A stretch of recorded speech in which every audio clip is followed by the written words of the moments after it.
timer or anything.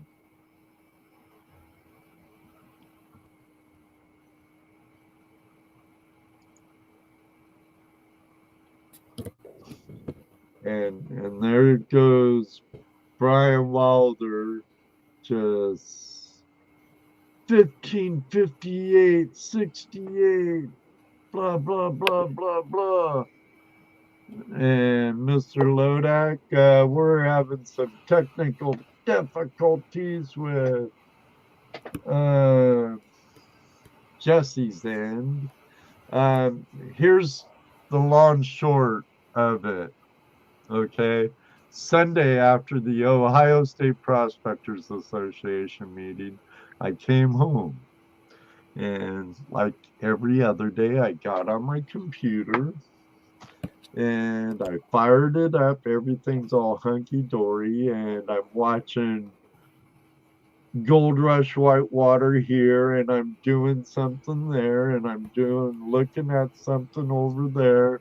And then all of a sudden, bloop, it's like, no, black.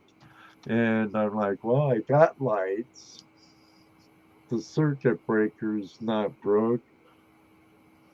On button, on button, on button. What the blankety blank blank flipping blanks wrong with my tower? Bloop, bloop, bloop, bloop, bloop, bloop, bloop, bloop, bloop. So I unplugged it, got out my voltage tester, tested the plug. Yeah, it goes off crazy. I'm sorry to hear it, man. And hopefully it's just my power supply. You haven't heard back yet? No, I took it in after work yesterday, of course. And I took in another tower I had, which was a streaming tower, but kind of older. And they're like, I need to check comments. Sorry, everybody. I'm just chatting away because looks like all YouTube stuff. Here comes Jesse back. Yeah, those don't work. Can you hear us? Still can't hear you. Oh. Still can't hear us. We can hear you. So I'm not seeing Facebook comments. Oh well. But got no sound. I don't know. Ed, you can't see the YouTube comments? No, Facebook comments and StreamYard. Oh, okay, all right. But that's where I used to use Restream to multicast, right? Yeah. And I didn't really like it. I was streaming to Twitch, Facebook, and YouTube, and I didn't like using Restream. I couldn't see all the damn chat either. And I'm like, that ain't fair to them because everybody should be recognized. I'm going to bring up Facebook if it will let me. After I mute it, it's muted, I think. But whatever. Here's another reason why I don't like multi-streaming. But I don't see anyone in there anyway. Well, what do you know? They're making on you. But I'm not worried too much. Just got muted, and it's just showing a green screen. Might be my laptop though. But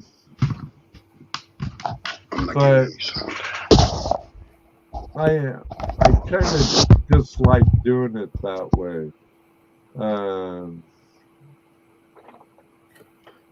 Because you miss out on other people when my core audience and the Flash fam is here on YouTube. So I doubt if I'll try this multi-platform streaming again. But I do see everybody saying hi and everything, and hi to each other in the chat. Um, like our buddy Jeff Brewer, and we have Mrs. JP and the Bulldogs. Yeah. Rose! Um, Cheryl and me, my friend. Hello. yeah. Welcome, Cheryl. And hey, Willie. Robinson Prospecting. Good to see you, Eric. Jesse's having audio problems. Big time. He was working on it for a hot minute. Right. But hey, it is what it is, sis. So, it's like everybody else, we're happy to have you back. Thank you. So happy to Yeah. be back. I missed you guys. We've totally missed you, sis. But yeah, so hopefully they can use. I have a brand new power supply in my old tower, brand new. And I didn't go back to the people that worked on that computer because I told them exactly what I was doing, what I wanted it for. And while they were there working on it to give me a bid, they could have said, well, this tower isn't going to suit you. Yeah. And they didn't.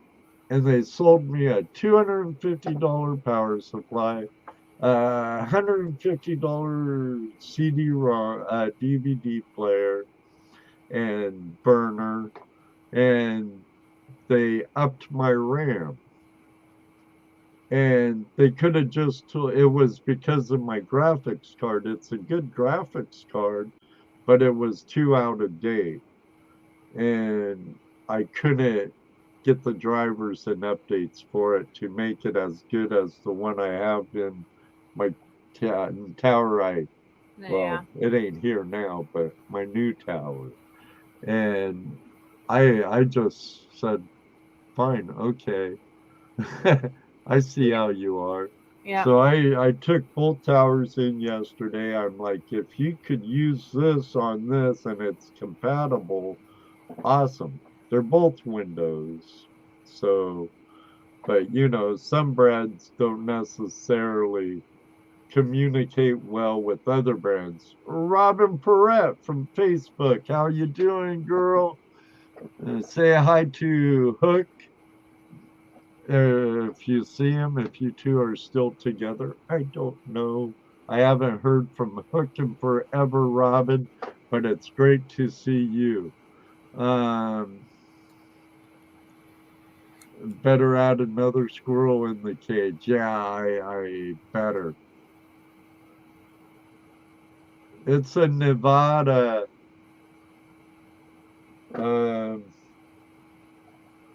What? My my graphics card is a GeForce. I believe that's Nevada GeForce. But I told them up the RAM. I have two more slots. Up the RAM. Fix my earplug jack, and hopefully you'll be able to salvage this. And for that, you can have the tower. Just take this old tower. You can have it. That's a brand spanking new burner in it. I don't care if you keep it, sell it, scrap it for gold, whatever. Just work with me. And they know I stream. This was another computer shop in town because I bought monitors and other stuff off them. And Judy's like, well, you should have went to them to begin with. So, and I'm like, okay. I guess it's, I don't know, maybe, I mean, if you didn't have the best experience or you thought these guys might be a little bit cheaper.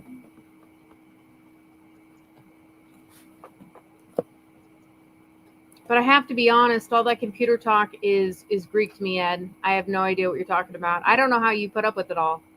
And I'm sure it's expensive.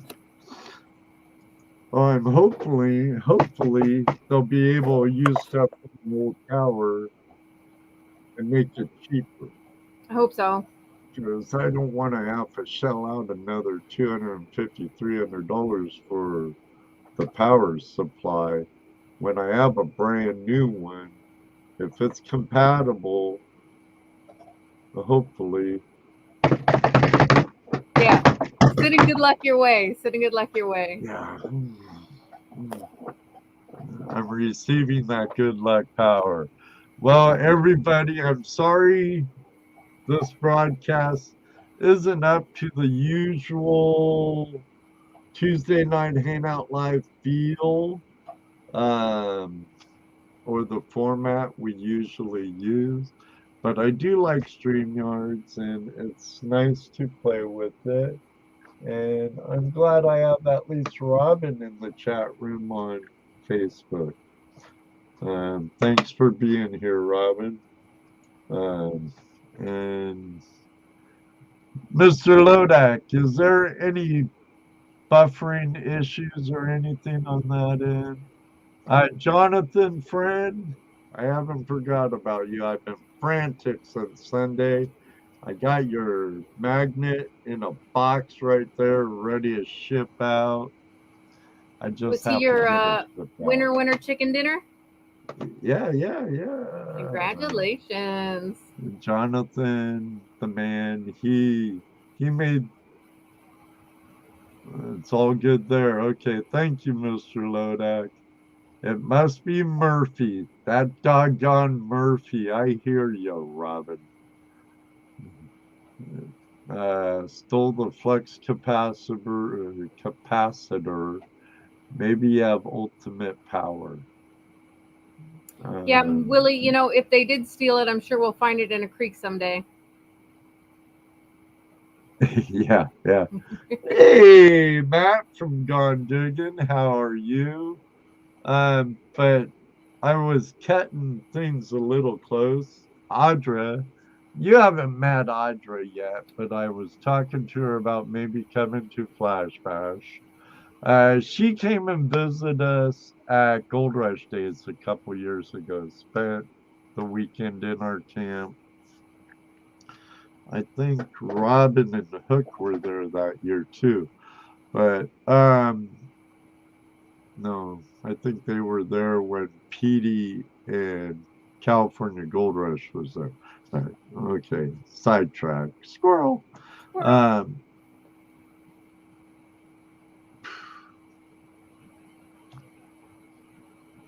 train of thought just went by. He's right out the window. Here. We were talking about Audra. Oh, okay. Yeah, she, you know, Emily, Little Dirt Digger. She has 1,000 subs now. And Digging with Squeak got her 500, and she's a fairly new channel, Young Girls. And Audra asked a bunch of us in the Hand of Treasure Hunting to come in and congratulate her. And, you know, Emily's part of the Flash fam, along with the metal detecting finger of the hand. And I like her stuff, and I think she's doing great. So I popped in there. There were a bunch of us. We had like 3-4 minute slots, and my slot was at like 7:20. And I went in there, and I'm like, well, said my congratulations and good job, girls. And I'm like, well, I gotta bail. My pre-show's gonna be starting soon. Bye. Love you. See ya. Bye. That's perfect. That's Keep perfect. up the awesome work. And then here I am. Sam over on Facebook. How are you doing? Hey, all crazy kids. Cheers from Australia. I don't know how you're doing both those chats. Rough. Huh? I don't know how you're managing both those chats, Ed. Well, it's right here in my StreamYards. StreamYards is a great tool, but I've done so much with my OBS and learning OBS. An old man learning new tricks isn't always easy. Yeah. So I am.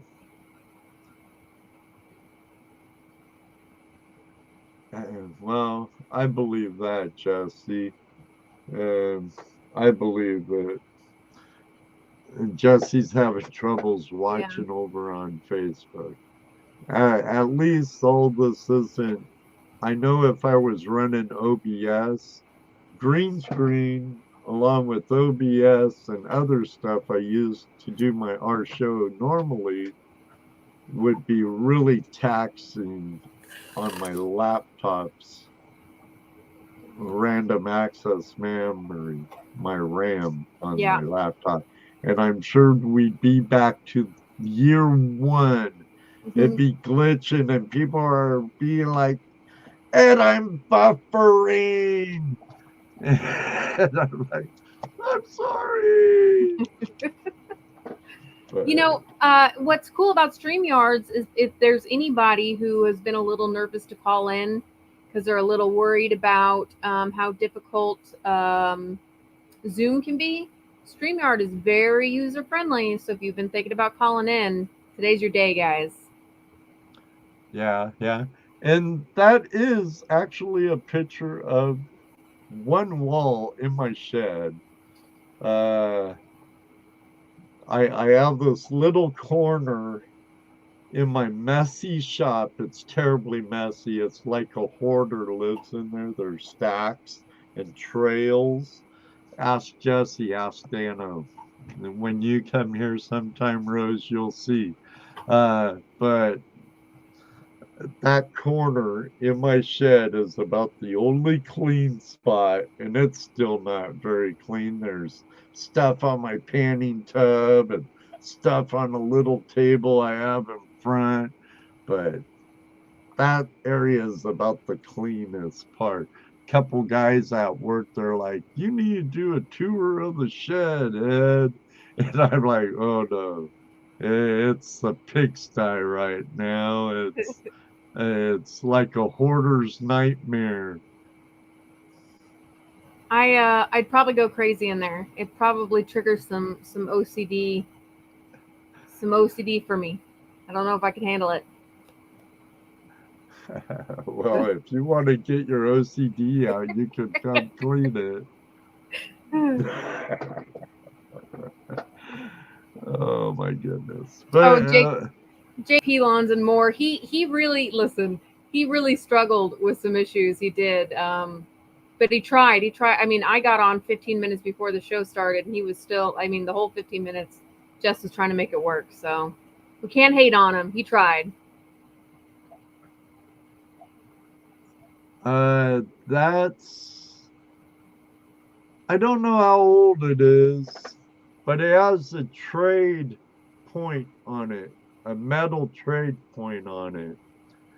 And it don't look like a cheap Disneyland version, Bill. And it looks like a good old style recurve bow, but it could be an older souvenir type. I acquired it. I didn't find it, but I like it, so it's there. Here's something from ToledoJess, and it's true. Yes, he does. Go to my YouTube channel. There is a short video of Ed's shop, and it's a mess, and he shows it. Bastard. Bedrock Bennett's in the house. Bennett, bro, how you doing, brother? My brother of another mother. Can't wait to get out to California again. Hey, Ed, my daughter has gotten into rock. She steals them from the school rock pile. That's how it starts. Yeah. Yeah, now that you're getting into rocks and other treasures, Rose, I do this. Now, when you Mhm. come to a parking lot or a business that has a bunch of cobbles all around in their landscape, do you go through and check out and look for cool ones? I sure do, and sometimes I even take them. Me too. I'm guilty too. I do that. Yeah, you know what? I'm like, they played pin. You know, it's cheap for them. They don't care. And if there's a good looking one, I'll take it. Like, oh, this is mine now. But I would say that, yeah, like as a lot of people have said, I'm really learning to train my eyes to the ground as I go places and explore places. Eyes are pointed down. And when you're looking around in your area of the Midwest, there was a lot of mound builders Yes. also, Yep. and a big Aboriginal culture. I'm Yep. not going to say Native Americans because I'm a Native American. That's where I was born, ToledoJess, you. But everybody migrates, even like the Sioux were once from Manitoba and they came down and conquered someone else. Everybody moves, everybody conquers, blah, blah, blah, blah, blah. But, the Aboriginals that there's keep your eyes down, look for things that also don't look natural. Yeah, I'm working on Because that one's harder. God, people who can spot artifacts in the ground, they have. I don't know. Maybe it's another sense or something. Because I try, and when we're on the creek beds, we're looking, but I'm just walking around. And then I just find rocks, and I get distracted by the rocks. So, train your eyes. yep, I need to practice with Where's Waldo. Where's Waldo? Yeah, I gotta need to get a couple Where's Waldo books. Uh-oh, Mr. Lodak says he can hear my CPU bid. Oh no! Yeah, hopefully it ain't killing it. I know I don't have my browsers updated. I didn't want to do a bunch of updates on my laptop and Mm-hmm. screw something up so close to the show. So maybe that's why I can't see the picture on Facebook. Robin, can you see the video on Facebook? Oh my God, that is so me. I get distracted by rocks too. Oh yeah, me too. I'll be on the job site and I'm like, ooh, rock. I have found some other stuff. Ottis Ferris is in the house. Good to see you. Uh, no worries, brother. Better late than never.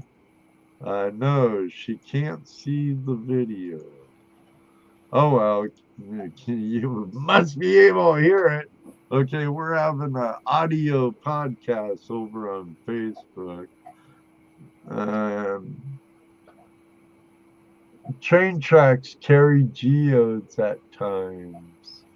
Yeah, believe it. I don't even see anyone else comments, but I'm going to restart.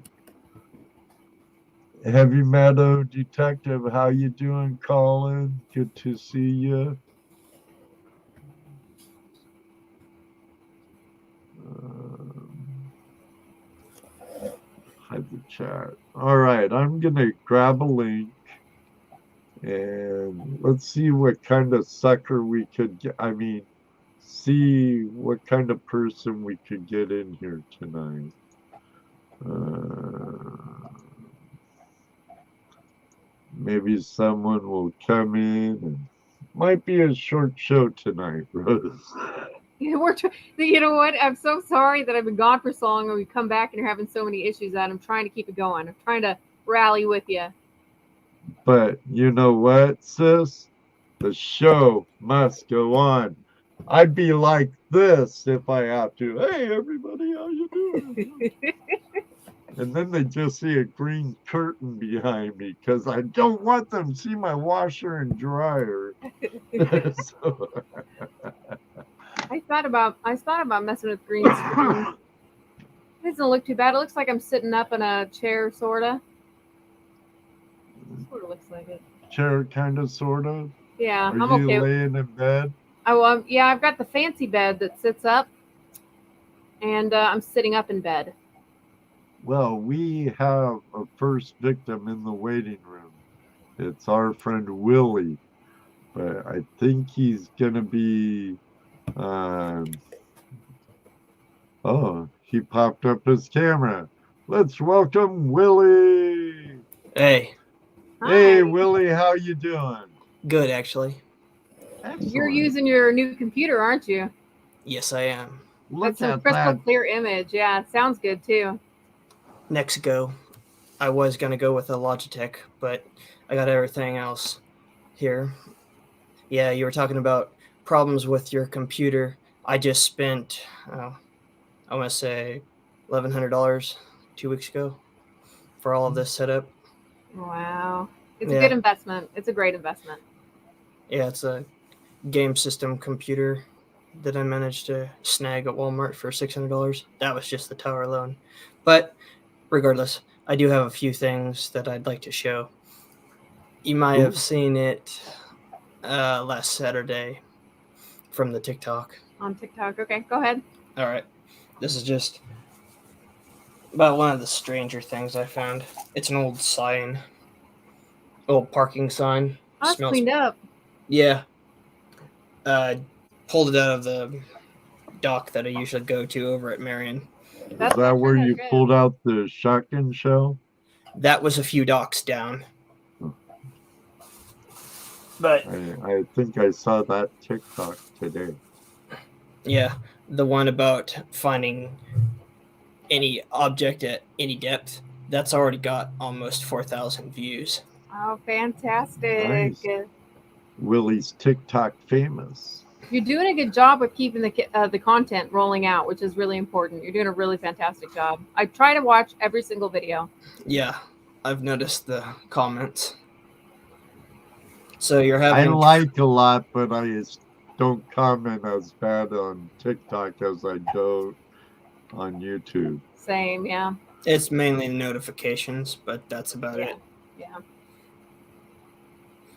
So is that speed limit sign behind you pulled out from the water? No, that was actually bought in a, I guess you could say, a town sale. That and Oh. a few others. I gave one to my boss as well.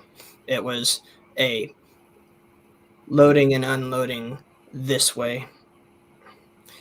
He likes it. He stuck it to his wall at work. But no, that was actually from small town, whole estate sale. But they have a few things and whatnot. But I did manage to get my Garrett as well. I have to figure out that thing. Have you taken it out yet? Not yet. I want to go take it out in the field that's across the street, but I don't feel like getting shot by an angry farmer. Yep. You got to get the permissions, man. Yeah, that's true. And where our weather is very similar, we're starting to race the clock for freezing ground temps. That Trying is, to get there. yeah, it was ungodly warm Saturday. Yeah. You know what? Almost, I thought I was going to get sunburned, but no. Out there, I think we got 70s. I think we've got some 70s coming up too. It's going to get warm again. It was 70 degrees yesterday here. It was nice today in the afternoon, but the morning's still a little nippy. And Yeah. boy, the other day, but Judy, I dropped a hint for Christmas to Judy, and I got it before Thanksgiving.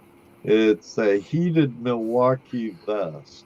Oh, those are so awesome. You know what? It's something the Vixens are going to have to invest in sooner or later because we fish in the snow. We'll fish as long as the water's not frozen. So Right. those are so cool. Yeah, and if my old bones, if I can work in it, I should be able to get out and play in it. Absolutely. So as long as I stay warm and dry to a degree, granted prospecting, my hands are at least going to get wet. So if I can keep my core warm, You gotta definitely keep warm. I'll go with Chris Prospector, King Prospector. Yep. I'll go with him up to Picker Hollow and bust ice and get at some of those pickers there. Yeah, I'd say if you're well insulated, go for it. And we've been using those orange gloves. We talk about them a lot. They're lined with like warm fuzzies on the inside and waterproof. And then we tuck hand warmers up in there. We do pretty good with those. A dual insulated glove. Yeah. What was the name of those again? I am not sure, and I am not able to get up and find out right now.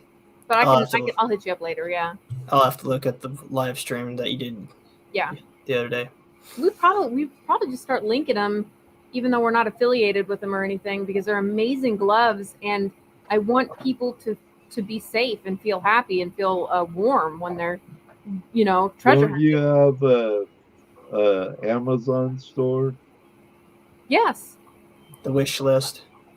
You have a storefront at Amazon too, an influencer store.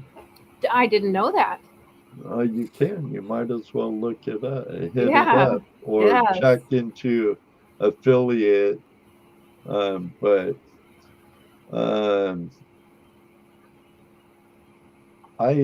I search for them in Facebook. I think I have them in my influencer store, but I couldn't tell you because I don't want to bring up Facebook right now. So, if I was in my tower, I'd have no problem bringing up another window. But right now, I think 1, 2, 3, 4, 5 windows are enough. Yeah, that's enough for sure. And poor little laptop's already pushing its monitor along with 2 others. And, you get spoiled with all the monitors, I tell you. Especially if you do it dual screen. Yeah. Yeah. I do have a TV down there, Willie. Mm-hmm. When I get my tower back, I might have to redecorate. Yeah. Because I do have a monitor tower that will hold 4 monitors, but I was given 2 flat screen TVs from the assisted living facility that I've been adding on to, and they're like, well, they told me to throw them away, and I'm like, throw them away, and he goes, yeah, that's why I'm stacking them up, and he's like, take a couple, Ed. Here, I'll give you a new universal monitors or remotes, and he's like, want a couple of wall mounts? Here you go. Sounds like a treasure trove. I trove. have to make room for them. Yeah, lucky duck. Yeah, I just plugged my TV into this because I set it up that way. It's got an external for video game streaming on the secondary monitor. port. Yeah. They make a handy monitor. You were watching us from it. Yep.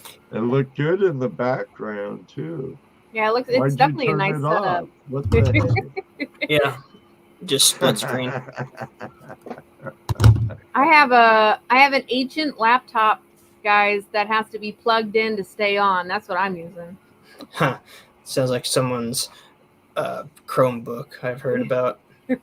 Well, I tell you, Rose, I don't dare unplug this laptop and depend on the battery. That's right. Yeah. The show probably lasts about 10, 15 minutes then.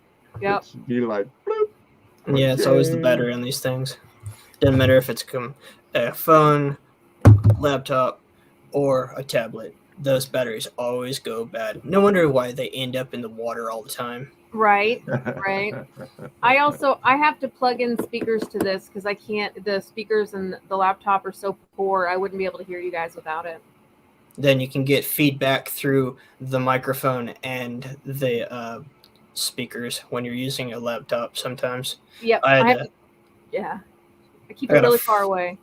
got a 5.1 connected to this, and I had to go back through the audio to not get any feedback because this microphone of mine is very sensitive. Our brother JP just put a 40-inch TV in the bar for a monitor. Not bad. So, there you go. This is a 65, I believe. Oh my gosh, you guys, Hey, we should definitely talk about treasure now. Treasure. Sorry, Gold. guys. Jeff bought all my gold at Otis and Spider Ace. They bought all my gold. I got to go to Indiana and Southern Ohio and other parts in undisclosed locations Secret. to look for gold. So I could sell that gold. So I could go to California or somewhere. Do you have any plans set, Ed? For? To go prospecting? Set? Yeah. No. I do want to get with my two brothers of another mother, ToledoJess and Dano, before the ice really comes in. Yeah. And we want to Maybe so, JP. do a little bit of digging and see what we find. Dano has a really cool permission that has some bigger chunky on it. So we just haven't hit it enough. I'd love to hit it again. The owner's a really great guy. Before we totally throw in the towel for the season, but all gold is better than no gold, I say. Yeah. I do have a little. You didn't get it all, GoPro Unlimited. You didn't get it all.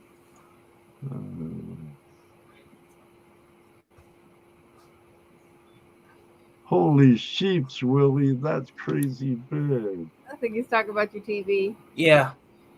I want to go bigger.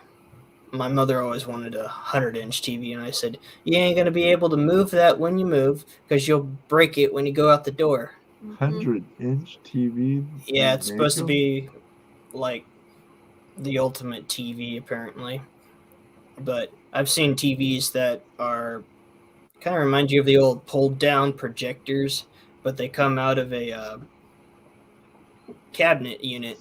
Mm-hmm. It's kind of like the retro-futuristic, if you want to call it that. My daughter has a cabinet unit where the TV can run. She's got a remote control for it, Yeah, and it comes up and it comes down. It was gifted to her, so crazy. Hey, Jeff Spader, how you doing? Did realize something, Rose. What's that? That lake that I've been going to, I think I'm just going to start unofficially calling that either beer can or spark plug lake. That's all I've been able to find out there. I like that. I feel like when you go back to places over and over that you do need to give them special names. And Angela and I do that all the time. We have Suicide Bridge, and we have a whole bunch of names for them. Yeah, it doesn't matter what side of that reservoir or any of the other docks. It's got nothing but the tops of steel beer cans.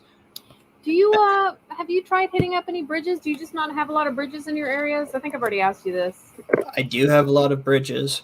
It's just the best places to go are actually on the highways here. Highway 70 has one. K96 has a few of them. And some of the adjoining ones on the town that I go to. It's just I'm super paranoid about going to any bridge. Some of these people are crazy, and you have 2 or 3 18-wheelers half the time. Mm-hmm. And I thought it was crazy going through Cincinnati. That was pretty insane driving to Flash Bash. Yeah. But it's just how it is. Driving to New York or LA, you want to talk to crazy, or Boston around Massachusetts. I tell you, where's Brian Wilder? Those masshole drive like crazy. Masshole. Oh, and they're proud of it too, huh? Brian's right there. And I He's thought, like, hell yeah, we drive like crazy, and I'm proud to be a asshole. it was crazy in Topeka and Kansas City. I think Kansas City is quite bad, actually. So I mean, LA and and Chicago, New York City, they're obviously terrible. But I feel like right underneath those, you could put in Kansas City. It's terrible. Found a little bit of interest. Did you see Motor City Magnets? What he pulled out lately? I have not. No. One of his videos is a clip from a blast from the past. It is a boys anti-tank rifle clip, and it had, I believe it was 3 or 4 55 caliber rounds in it. Wow. That's a 14 millimeter round when you're getting into anti-aircraft, but used 20 millimeter on that. But let's not go into that. Yeah. There's already enough crap going on right now. I would say that if I found something like that, I wouldn't leave that spot until I found the rest of it. Yeah, I was wondering when the gun was going to come up, but Yeah. You're talking about a 35-pound firearm. British. Yep. Well, I hope they find it regardless. Maybe get lucky or... Yeah, I hope he finds it. That would be one of those, oh, look, I found history. Yeah, that an epic find. Bucket list for just about everybody. Every magnet fisher. Just or like I was to say any metal detector or probably any treasure hunter would be absolutely thrilled with something like that. Wonder what any of the old military bases around here have for stuff. That's questionable. There's a couple. There's a couple right around here. That is, if you can get permission. Some of those are federal land, and you cannot go near any federal land. Otherwise, big slapped fine. Oh no! Like on the border of the Air Force base or the military base. Sometimes military bases are turned into preserves. I believe that 1 or 2 of them. I think. Slab City's built on an old military base. What is? Slab City? YouTube search Slab City. It's kind of a nomadic dwelling for you just go out to the desert by Salton Sea, California, and you find a spot, you claim it, you put trash around it. Hey, that's my house. Sounds like Taos. Yeah, Taos, New Mexico. That's crazy. Pardon. Jeff Obsessions, hello. And Digging with Deej, good to see you. Hey, Deej. Hi, Julie. And Music Man Mark Miller's in the house. It's good to see you all.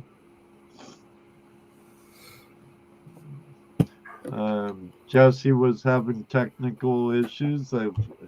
If you were here earlier, you would have heard the story about how my streaming tower took a dump. I'm back to using my laptop. At least I think StreamYard's helping it a lot, though, Rose, because if I was using OBS like I normally do with Zoom and stuff, my laptop be working way too hard, and then Mr. Lodak would be going, "What the heck, Ed? Your laptop's fan screaming." We have Chris White right in the waiting room. Let's bring him in. Hello, how's it going? Hello. It's going good, Chris. You okay, yeah? Yeah, not too bad. Not too bad. Yeah. Can't complain. I'm calling from the UK. Oh, what time is it right there? On. It's 1:45 a.m. in the morning. Oh my goodness. Past midnight. Yeah, Crazy. they're like midnight, 6 hours midnight, ahead of us, I believe. Yeah, Like Brian Wilder sent me the invite. I see how that guy is. Speaking of the devil, we have the new star, the latest star, Baron C. Gold. Bouncy gold. Brian Wilder Here he joining is. us. Hello. What's going on? himself. How are you? Good. How's it going? Yeah, I heard you talking Good. about Massel, so I had to call in and say yeah. It's true. Assholes, yeah. Now, Chris, are you one of the producers with Raw? I'm a gold dredger from the UK. I am. Oh, cool. Where do you dredge in the UK though? Yeah, I didn't think you could. England and We do Ireland it- and Scotland were pretty can't- much we hands can't. and pins. We can't, but we do. We do dredging from Wales. We have a 6-inch dredge from Keene. We've just ordered it over to UK. Landed last week. We have 2-inch, 4-inch dredges as well from Keene. We're doing very well. We're finding some very good nuggets. The biggest nuggets we've found is 30 grammer. Nice. Wow. Yeah, I tell friends, Doing pretty good out there. I tell friends over in the UK, they're like, "Oh, I'm in the UK. There's no gold here." Yeah. Yeah, there's that's the way it gold works. Just like Utah. There's gold here. There's gold here. No, So, you're supposed to say there's no gold. There's no gold. Stay Well, away. a friend of mine lives We're up fetching in the- Liverpool, and there's We some get very good good- gold in ve- northern England, isn't there? Wales, we get gold in Wales. We do. Wales, well, that's southwest England, isn't it? It's north of Wales, Okay. north of the UK. Okay. Okay. I'll have to check out Yeah, my we- maps later when I have time. We've found the biggest nugget. We found the biggest nugget in Wales. It was a 30 grammer. That was the biggest nugget come out. Almost an ounce. Real close. Excellent. We sold it for £16,000. We sold it for. Wow, nice. Wow. That's a lot. Nice payday. Yeah. Nice We payday. get £150 a gram. So I don't know what it's like in US money, but it was £150 in UK money a gram. We get. Nice. In America, it's about $60 a gram right now. Yep. $60 a gram. Yeah. Like 57, yeah. Is that the Tin Drum area? No, Tindrum, Scotland. Okay. Yeah, different area. I to know us. there's some good gold in Scotland too. Very good gold in Scotland. So over there, do Yeah. they have claims or is it just private land? It's private land. We dredge it at night time. We do in the dark. Sneaky. Yeah. Yeah, Yeah, we're sneakers. We can't do it in the daytime like you. Well, they do the same thing in kind of California. like Yeah, California's outlaw nighttime dredging only. dredging. we can't. I tell you what it is. We can't do it in the day because there's regulations of polluting the water. There's environmental agencies against us. All this mining. They used to mine a few mines over there, and they took 2,000 ounces out of one mine and 20,000 ounces out of another mine, and they stopped it because of regulations of polluting the water, because of the salmon, Always the fish. Yeah, the fish. Damn. Yeah. What about you, Yeah, Brian? that- How are you doing? Good. I just got back probably 4 or 5 weeks ago from Nome. Just kind of chilling right now, doing some hunting, and then I'm gonna see what's going on. I might go back up to Nome, or I might be heading to Arizona to go mine. Just waiting for after Christmas. I did binge watch last year's episodes. Oh, did I you? got Discovery Plus and binge watched last year's. Can you hear me? I lost you then, Brian. You there? Yeah, can you hear me now? Yeah, you're good now. Yeah, Or is it still I buffering? lost you what you were saying then. Yeah. Sorry, I had There a you are. moment there, but it looks like I'm back. No, I just said right now I'm just in between what's going on. So right now I'm just hunting, Yeah. It's cold here where I am. I'm up in Massachusetts, and it's kind of too cold to go out there right now. So I'm just taking a break from Nome, and then right after Christmas, I'm gonna find out if I'm going back to Nome or if I'm gonna go to Arizona. So I'm gonna go one of the two. Well, I'll either go up to Nome to do the ice thing, or go down to Arizona and just relax, do some metal detecting, dry washing, and stuff. And then Yeah, for your sake, I hope you. yeah, as soon as I'm done with that, I'll in the springtime come back here for a month or two, and then I'll go up to Chicken. Usually June, all of June, I'll go in Chicken, Alaska, and we'll dredge on that 10-inch dredge. We'll do that for a month, and then go back up to Nome probably. How'd you and Gary do last season? In Chicken, we got 30 ounces. 30? Me and 5 friends won't come over to Chicken. Oh, you're going to Chicken? We're going to Chicken next year.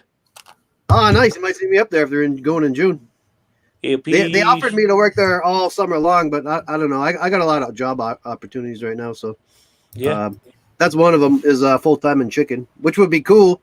But up in Chicken, there's you're in the woods. There's no bars, there's no nightlife, there's no cars, no roads, no internet, no cell phone. You just dredge. You wake up, you eat breakfast, you dredge all day, go to bed. I mean, just day after day. That's all we do ourselves, Brian. That's all we do ourselves. Yeah, and it's worth it. I mean, you get a lot of good gold, but it's kind of hard after 30 days when you're in that cycle. It's like, oh man, kind of need a break. Yeah, you kind of like that Nome life, aren't you, Brian? Yeah, but no, Chicken's really cool. It's nice and Wild relaxing. Ranger. What's that? Being the star of the Wild Ranger. Oh no, not me. Vern's the star of the wild. I just dive on it. Vern's the big star. I notice on My Land Matters, he has a lot of properties up by Cripple River. Who does? Vern has a bunch of claims Yeah. off of the coast there by Cripple River. Actually, that's one of the things. If I go back next year, we're gonna. He has a little pontoon boat. We're gonna turn into like a 6-inch, kind of like the Reaper. So Vern just has one sitting around. I'm like, dude, let's make that into a little dredge and make a prospecting dredge. And then he was like, yeah, that's a good idea. So we dragged it out and we started working on it, but the weather was just kind of shitty, so we didn't get it done. But one of the things was to take it to his claims over at Cripple Creek, and I was going to dredge off his offshore claims down there. But the only thing over there's a lot of bedrock, so the only way you're going to get gold is, searching in the cracks. So there's not going to be like a lot of overburden where, like in Nome, a lot of the gold's in the overburden. So it's just all over in it. It's not on the bedrock. It's not on. It's just all over, mixed in and everything. So over there might be a little bit harder, unless it gathered up really good in the bedrock. Who knows? I mean, that's the same with us, Brian. Here, we're searching the bedrock. We are. Yeah, that's what we do. We don't get gold in the overburden. The only gold we get is the bedrock. Yeah. All the river places I go, bedrock's pretty key. But up in Nome, there's just the ocean kind of turns and mixes everything, and then the ice builds up, and then the ice will pound down, and it just turns everything up. So and the ocean's a little bit different. The Dakota boys haven't tried hitting you up yet, old Fred Hurd or Dustin. He did. They called me. Whitewater. They did. I talked to Fred for a while. That was actually. I think you'd fit in really good with that, like our friend Ryan Cardoza. No, we went through the whole thing, and it came down to the Fred really wanted me because he knew I was a good gold miner because they keep the gold. So the more gold they get, the better for Fred and the better for TV and all this. But they didn't want to hire someone with a lot of experience. It was up to the TV crew who hires all the cast members. Like Fred can only recommend who he wants, and then it's up to the Raw TV who they choose to be the cast members, not Fred. Oh, really? Yeah. So when I was going through the process, they wanted the girl with little experience, rather than someone who has a lot of experience, because everything will go right, or they want the drama and all, Yeah, it's for the TV. It's for the TV program. TV likes drama. I mean, they TV don't want likes professionals. TV likes drama. Just think of all those dredges over there were all very heavy experience and all, did their job every day. Right, They would be boring as hell. They would get on, dive down. No one would drown or run out of air or anything would break, And it would just no one would watch it. So So the TV people, they want inexperienced or good looking girls. They love the girls, in the bikini, changing out and stuff. I agree, BC Trails. He says, bummer, that would have been good. I think you would have been a good match for Gold Rush Whitewater. Yeah, no, I tried. They dragged me all the way up into 2 weeks before I was supposed to leave too, and then finally, 2 weeks before I was supposed to go, they're like, "Oh no, we chose the other person." I'm like, "Oh, all right, that sucks." Well, and then right after that, the year after that, Vern called me, and I went up to know. I contacted Raw TV for trying to do a UK versus USA. Yeah, dredging, cool. But had no reply. Yeah, Bummer. I no reply. Maybe some other time, Chris. Maybe, mate. Come around. Maybe so. Or the Crown don't want a bunch of prospectors stealing their gold. Yeah, that's right. That's right. Yeah. Sounds a lot like New York State here. You don't tell them you found any gold in New York State, or the governor will want it. All right. I'm surprised Massachusetts ain't like that way, to be honest with you, Brian. Yeah. No, there's no laws in Massachusetts. Yeah, that's like right. Ohio.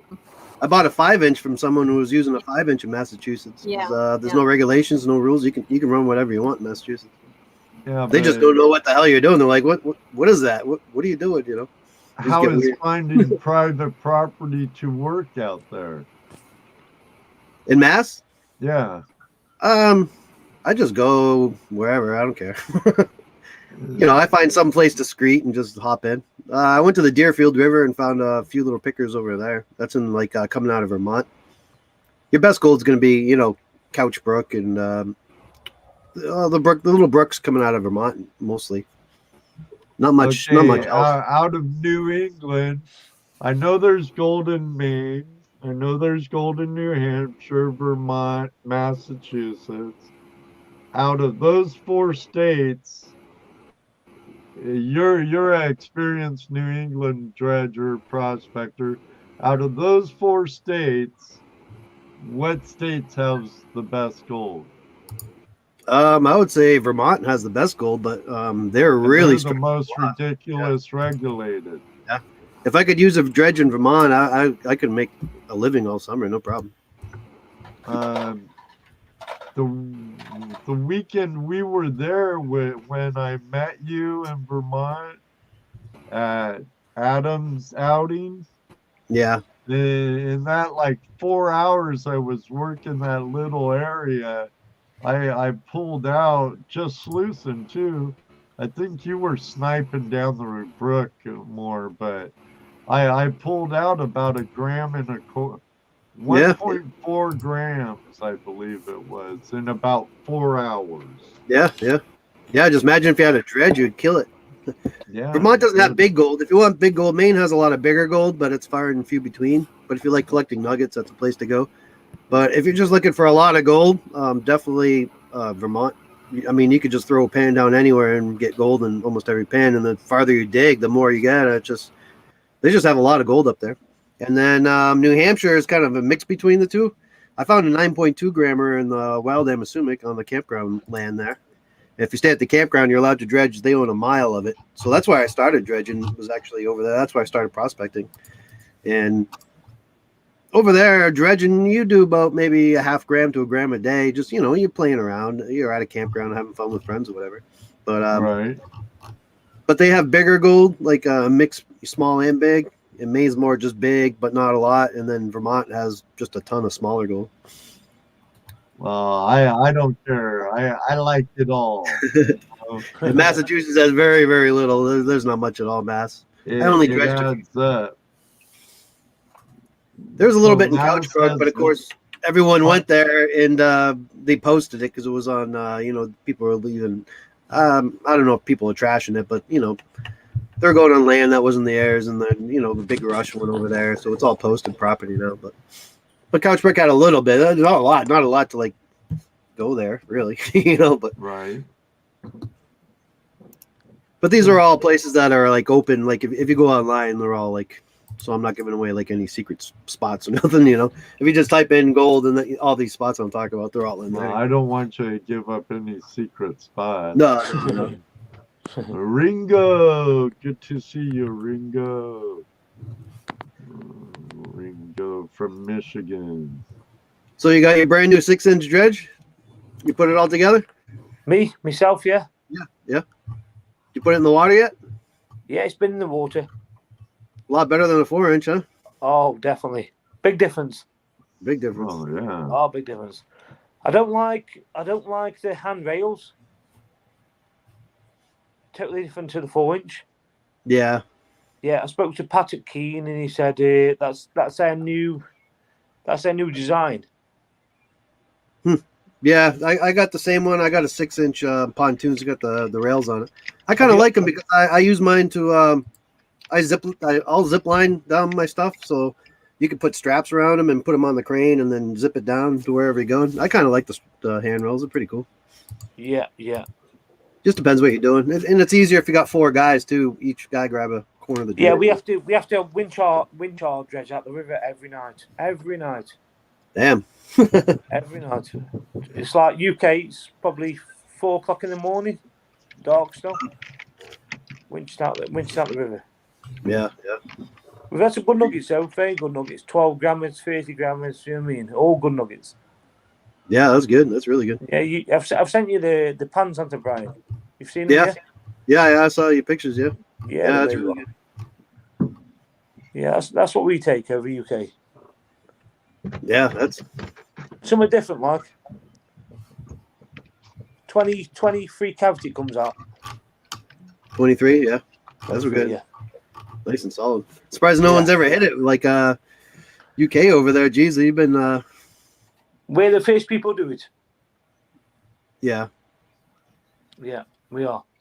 Now, Chris, do you have any UK gold porn handy? Say again, sorry? Do you have any United Kingdom gold porn handy? I've lost you. Do you have any gold you can show? Say again, sorry? Do you have any gold nuggets handy you can show everyone? Not with me now, no. Oh, okay. Because we have a bunch of gold pervs here in our I've got live nothing with chat, me now, sorry. Chris. They like watching nuggets, seeing nuggets and stuff. Yeah, I've got So- nothing with me.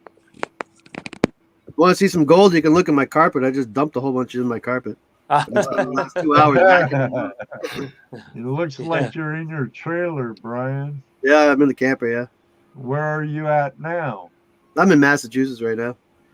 Oh, I just got back from New York, deer hunting. Got a little buck. Yeah. yeah, I saw a picture of your deer. So Yeah.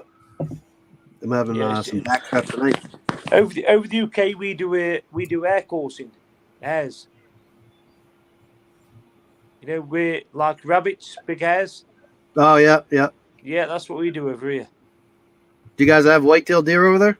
We've got roe bucks, roe deer, Roe? Oh, roe deer. What are they? Yeah, are they small? very small. And Chinese water deer. Have you heard of them? No, I haven't. Very small they are. They have tusks. They do. Chinese water deer and what else do we have here? We kill rabbits, hares, Chinese water deer, roe deer. We have big stags, very big stags. Wasn't fox hunting big over there? Fox hunting's big over here. Very big, yeah. And badgers. Do you know what badgers are? Yeah. badgers, Yeah, we do badgers over here. not hedgehogs. Hedgehog, yeah. Yeah. Badgers can be very aggressive, can they not? Yeah, very aggressive, yeah. Yeah. The reptile species. Yeah. Yeah, the carry TB, yeah. So, Chris, hey, over there, you're in super rich history land. Do you do any metal detecting over there? I do, yeah. Really? Yeah. What do you use? I've got a Gold Monster 1000. Yep. And Mind Lab. Mind Lab, hold on.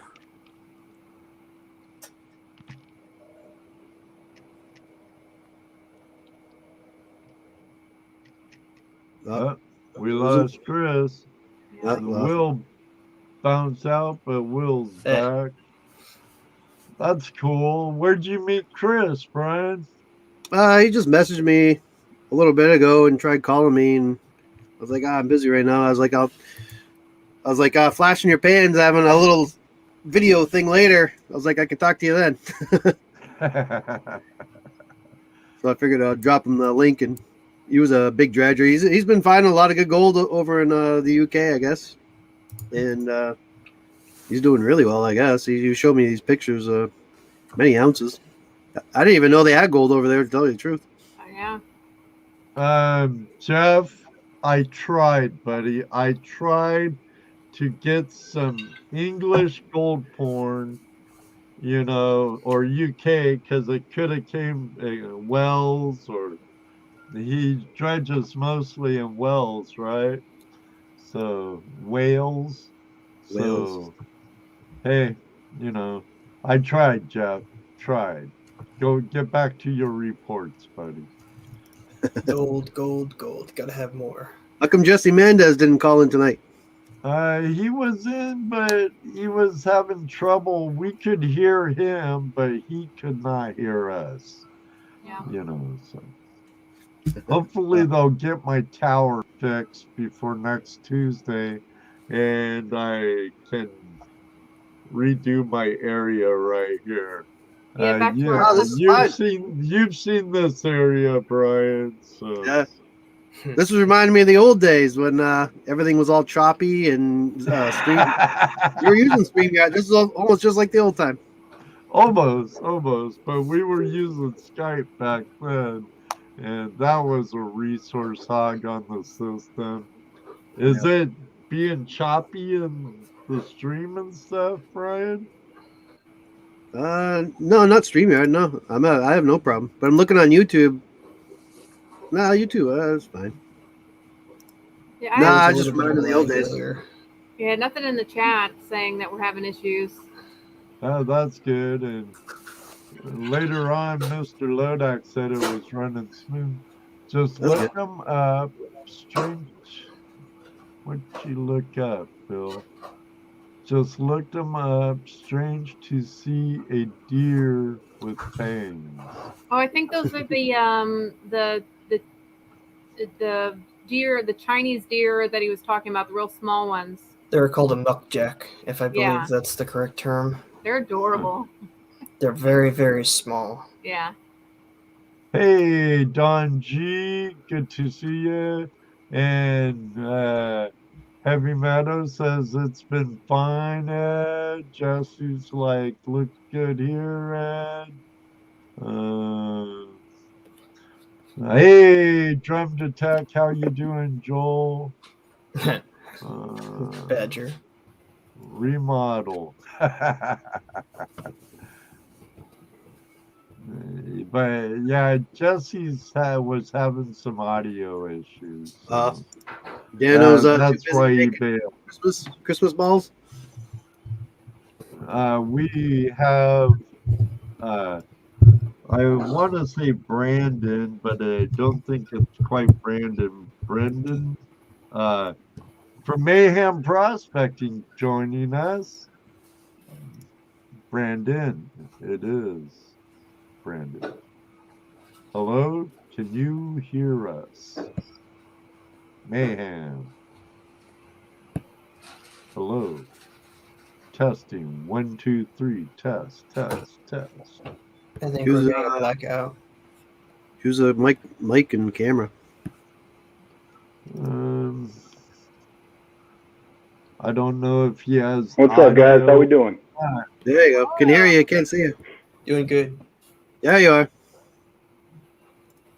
Are you still overseas, Brandon?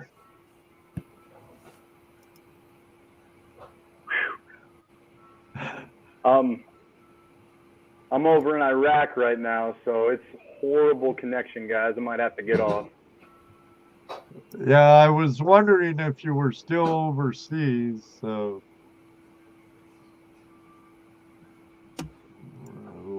Can you guys hear me? Yeah, We yeah. can hear you, yeah. Yeah, I am. Yeah, I'm in Baghdad right now. Yep. Get some of the Iraq gold. Yeah, check the dumpsters. Could be You see anywhere. that picture online where they have all the U.S. soldiers? I think it was 10 years ago, whatever. But there was a dumpster, it was just full of gold, and they're all holding up the bars and everything.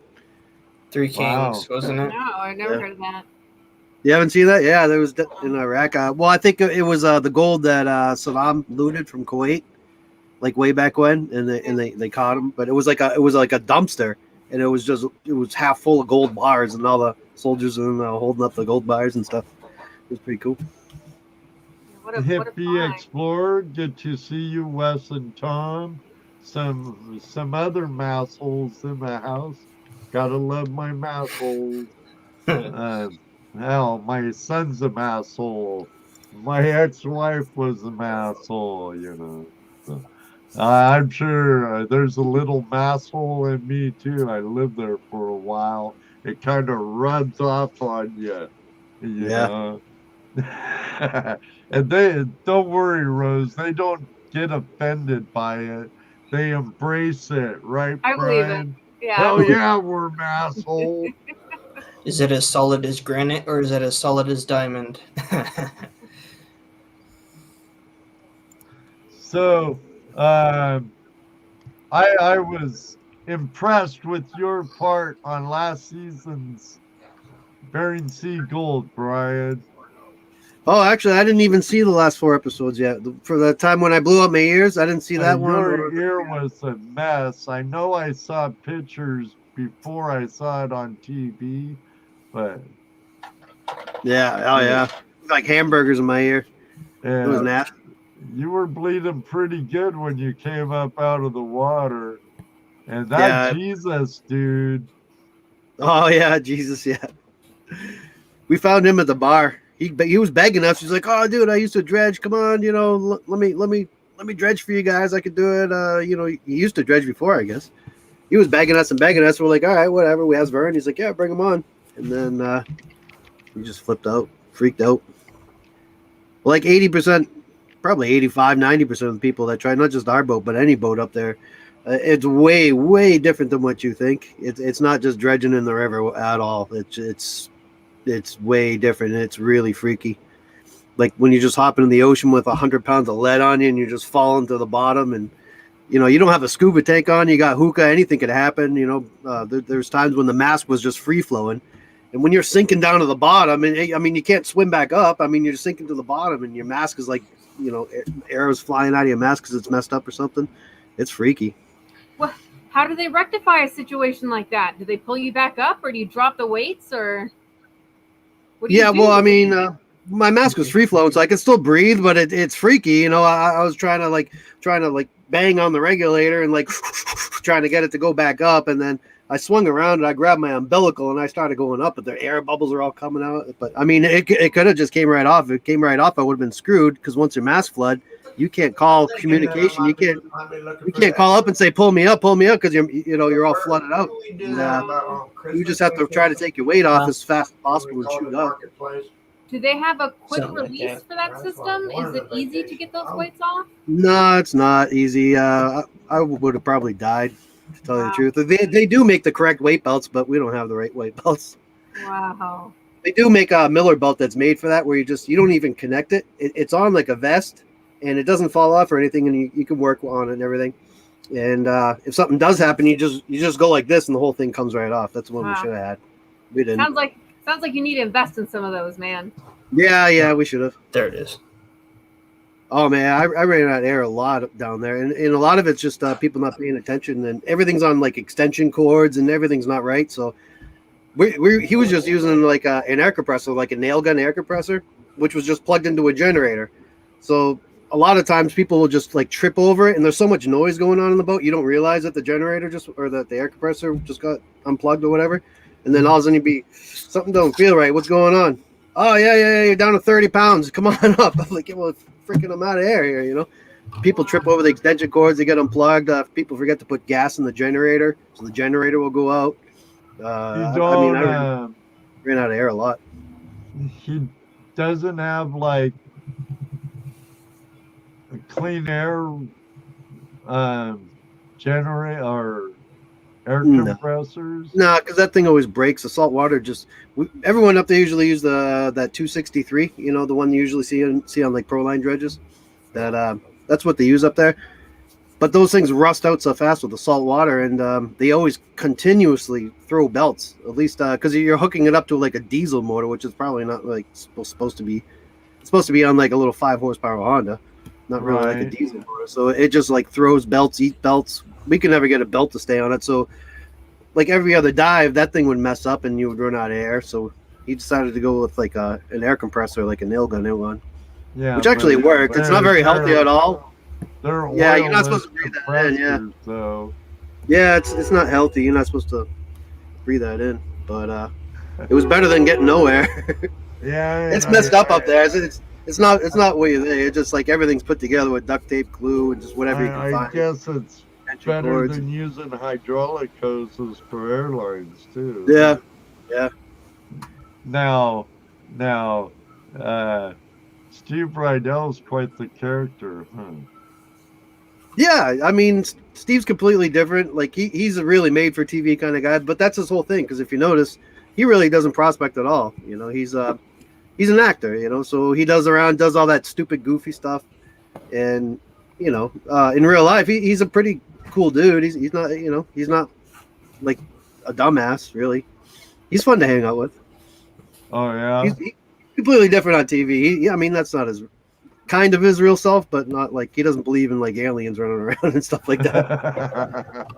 And some of the stuff he does is just for TV. Like he's the only guy that like does stuff just for TV. Like the biggest thing was, you know, turning the hot water off in the diver and saying he's gotten so much crap for that, and he didn't really do that. You know, he was just saying he was doing it, you know, just for TV to make stuff, you know.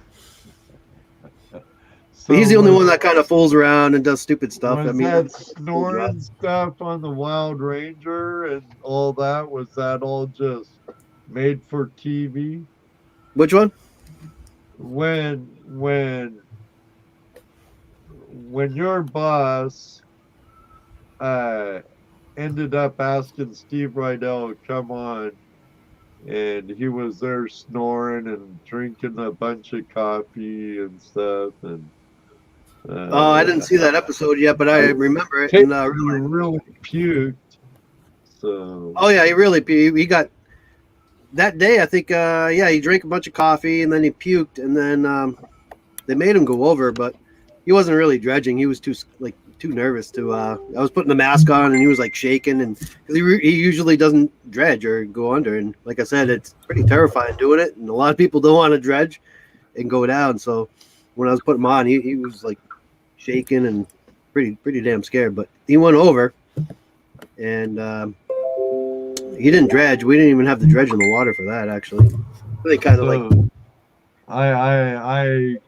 I take it it's a lot different than river dredging. Without any question. Now, I mean, once you're down there and you're in your groove and you know you got air and everything seems good, it's fine. You just go to town. Except for the only thing I guess would be different when everything's running smoothly would be you constantly feel that pressure on you. Like when you're 25, I mean, it's not a lot, but after 10, 20 minutes, a half an hour, it just, all that water is just pushing on you, pushing on your sinuses, pushing in your ears. And you could just feel the pressure on you. And it just, after a while, it just, you know. How deep were you when your ears, and when you had your problem with your ears and stuff? How deep? Well, that's the thing too up there. There's no depth sounder, so we kind of just gas with like a rope and a weight. But see, the boat swings and moves, and once you dig a hole too. So if you're at I think we're at 28 feet, but then if you dig a 3-foot hole, now you're at 30, 31 feet, and then the tide comes in. Now you're at 32, 33, and then there's waves, and there are 4-foot waves. So next thing you know, you're like 36 feet, and that's when you're not supposed to be down for more than you're not supposed to be down 4 hours at that. Then now you're starting to mess with the bends and stuff. Well, you can, but then you got to stop on your decompression. But if you're running out of air and you go up and you're shooting up, there's no decompression. There's no stopping. No, end up getting lack of air, and you go up. Good way to get the bends. You can get the bends from 12 feet deep. Yeah. So. My partner Gary, he got the bends 2 years ago on Vern's boat. They flew him. They had to fly him out to Seattle and get in the Iron Lung, and yeah, he ran out of air. He was about 35 feet down or whatever. He ran out of air, and he had to shoot up, and he got the bends bad. He had to take a Learjet a special Learjet that had clearance to only go like 2,000 feet, and all the way from home to Seattle, where the closest. I think when he joined you on with Vernon on our show, we talked about that. Yeah, we did. Yep. And talked about you bleeding from all your orifices and. Oh yeah, that's right. Yeah. I did that a couple of times last summer too. It came up. My ears didn't go, but when I came up, the blood pouring out of my nose. And I smashed my finger twice. They'll show that because there was blood dripping out of my hand. Every time they came on, I was bleeding out of somewhere in my nose, or spitting up blood, or my thumb, or my hand, or always something. How you doing, Lou? Indiana Tones from New York. BC Trails. They asked, do any of you guys carry supplemental air canisters? I brought one up with me because the first year that I went, he told me about Gary, how he got all bent, and they're diving that deep. And Vernon was like real honest about everything that was up there. He was like, this isn't, this is Nome. It's a whole different thing, and pretty much freaked me out. So I went right to the store and I bought a little bottle. But the problem is when you bring it on the airplane, you can't have it full. And up in Nome, there's no one there that pumps air tanks. You can't get a scuba tank filled. But luckily enough, the TV guy uses scuba tanks, and they had one, and he filled it off his tank just so it's like a little 12-ounce little can. It probably had like 2 or 3 breaths in it, and I was the only one who brought a bottle, and I was letting everyone use it, So they don't have how big of a reserve on the dredge? Like on your dredge, your reserves. Yeah. What, 4 breaths max? Right. And it's like yay big, so. Yeah, we have a couple metal tanks, but it's not really like there's not a lot of times where you just like instantly run out of air. That will happen if your mask has sometimes as a quick connect, you bump it and that might pop off. That didn't happen to us, but it happened before to someone else when we were there. Another thing is your regulator might get messed up where you'll run out of air that way, or freeze up. Not necessarily in the summer, but especially in the winter, it freezes up all the time. Right. There's quick connects. That quick connect to that nail gun air compressor that I was using. So someone hits that. There was a couple of times where no one was down, thank God, but someone hit it and it popped off or something. There's someone down there. There was another time. Actually, I just got up. I was like 2 minutes off of my dive, getting my stuff off, and there's an air filter that we used on to come off before the diver. It was just like an air filter you buy at Home Depot. It was like a little cheap one. It was like $10 air filter, and that thing just went boom and just exploded and shattered into all the pieces, and all the system left the air. Has anybody died? Yeah, there's one guy before I went there. They found him. He was dead, and his face got ripped off. He was on the 10-inch dredge. I don't know what happened, but his mask was ripped off. I think he got stuck to that 10-inch. Like sometimes when you might be riding that 10-inch dredge and you're grabbing rocks, so you're kind of laying on it and you'll be grabbing rocks or whatever. And if something happens where you kind of lean too far, I mean, if it gets your face, and it just suck you right up, and it just suck your mask off and you can't get out. And ouch. But yeah, they found that guy dead. Wow. Lots of people run out of air. It's kind of normal. You have to expect it. I mean, you have to expect that you're going to run out of air, and you got to be ready like all the time. How did you guys do on that river or creek you dredged? Oh, the Cougar. Yeah, the Cougar. That was cool. We didn't find much gold, but it was fun. There is lots of gold there. We just brought a 4-inch. We didn't, you really need an 8 or 10-inch dredge, and you'll do really well up there. But the cool thing is the Hoffmans. it looked like The Hoppins were only stream. 2 miles from where we were dredging, so that was cool. We went and stopped and hung out with them for a while. We saw their yeah. operation. I was on the excavator. It was cool. Cool.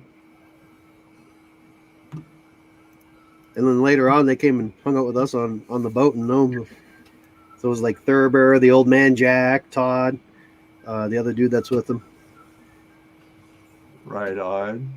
So they're in Alaska now doing their thing.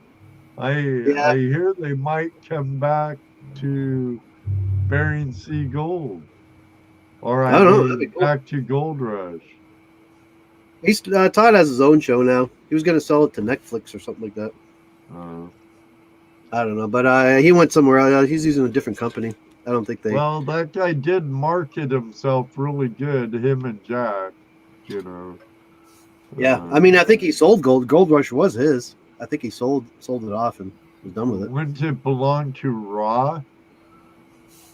He's the one that started the whole show in Raw TV. Filmed them, but he's the one who had the idea. It was all his from day one. It was all him. Like the first season of Gold Rush was just Todd and his family packing up and going gold mining, and Yeah, it was just. I understand that. I thought he pitched it to like Raw TV, and they said, "Yeah, we'll try it. We'll do a pilot, and see how it goes." I bet you Raw owns the copyrights. Oh yeah, probably yeah. I don't know what kind of contracts they have or whatever, but yeah. Have they wheeled you into a contract yet? Can you talk about it? No, I don't do contracts. No. You work for Vern. You have nothing to do with Raw Productions. Nope, nothing. That's why they don't own me. Once you sign a contract, they own you. They can tell you to do anything, and because you work for them, it's like a boss. Right. And if you have a contract, I mean, they'll tell you how to wear your hair, how to, you need to grow a beard, you need to pretend you're drowning today. They own you. Like Steve Rydell, he doesn't. I mean, that's why they kind of tell him what to do because he has nothing. Else to do. He doesn't really mind too much or anything, so they kind of make him do all that crazy weird stuff. And he's contracted with them. Right. But like Vern has a contract, but he doesn't do any. Like they don't tell him anything what to do. Like they're there to film what he does every day. Like same thing with Sean or Emily. Like 99.9% of it's all real. They might like suggest something or Right, but, or hey, that was funny. Can we redo that? Can you? Right. Or it's dumb, like the really dumb little stuff, like competition, like I bet you $100. The TV guy was like, hey, why don't you spice this up and just pretend you guys are doing a bet or something. Little stupid stuff like that, but nothing major. Did you start with contracts and then decide not to go with them, or have you never signed a contract? No, they only pay like say Emily's boat. So Emily will get paid the money because they're going on her boat and interrupting her operation, blah blah blah. And then it's up to Emily how much she wants to give her divers that get interrupted as well, because the divers, they're there to really get gold and really make money. So if the TV gets in the way, say if it takes a day out of your mining, you just lost maybe $2,000-3,000 worth of gold doing the TV stuff. So it's all up to the person you're working for, and they kind of take care of you that way, But the TV, they don't care. They just pay the main characters, and that's it, Right on. It's always cool to get these tidbits from you guys, Yeah. Right. Information is power. Right. But it depends what show you're on. Like that's Bering Sea Gold. Not all the other shows aren't like that. All the other shows, they pay all the people, but then now you're characters, and you can't talk about stuff, or they make you lie about stuff. They'll make you say, how much gold you got. The ag gold to your things. It's just a show. Not at that point, drama with the other people, fights with the other people. Yeah. Yeah, right. Sounds terrible. You're getting more camera time than I am. Right. I always got yelled at by the camera guy too, because he's like, "Dude, come on, you're supposed to be in this." Like, it was kind of fun, but like I always kind of hung out in the background, and then like you'd be like, "Dude, come on, you're supposed to be over here." It seemed like you got along with them fairly well, though, right? Yeah. No, they're all cool guys. they're all from California, so they don't know anything about mining, and they want to. As soon as they start seeing gold and stuff, they're like, "Oh, dude, how do you do this?" And you give them a pan with some gold in it, and they're like rolling around like you see in a cartoon or something. And you're like, "Oh, no, dude, this is how you do it," you know. So you got to teach them all, and they're like, "Wow, look at that! You know, there's gold in Oh, there." they're not English. They're not from the No. UK. No, I all thought our guys. Rob was out of England. No, we use OP. Oh. Original Productions is our TV people. They do Ice Road Truckers. They do Wicked Tuna. They do Deadliest Catch, Life Below Zero, Alaska State Troopers.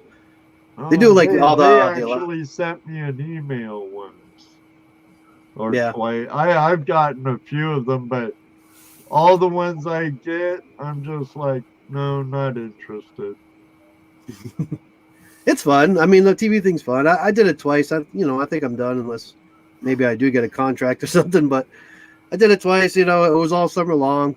A lot of it just okay, waiting. Brian, you're already world famous from American Gold Prospectors and your videos.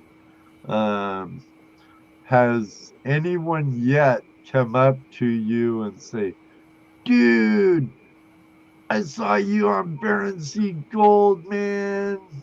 Your ears No, not really. all effed up."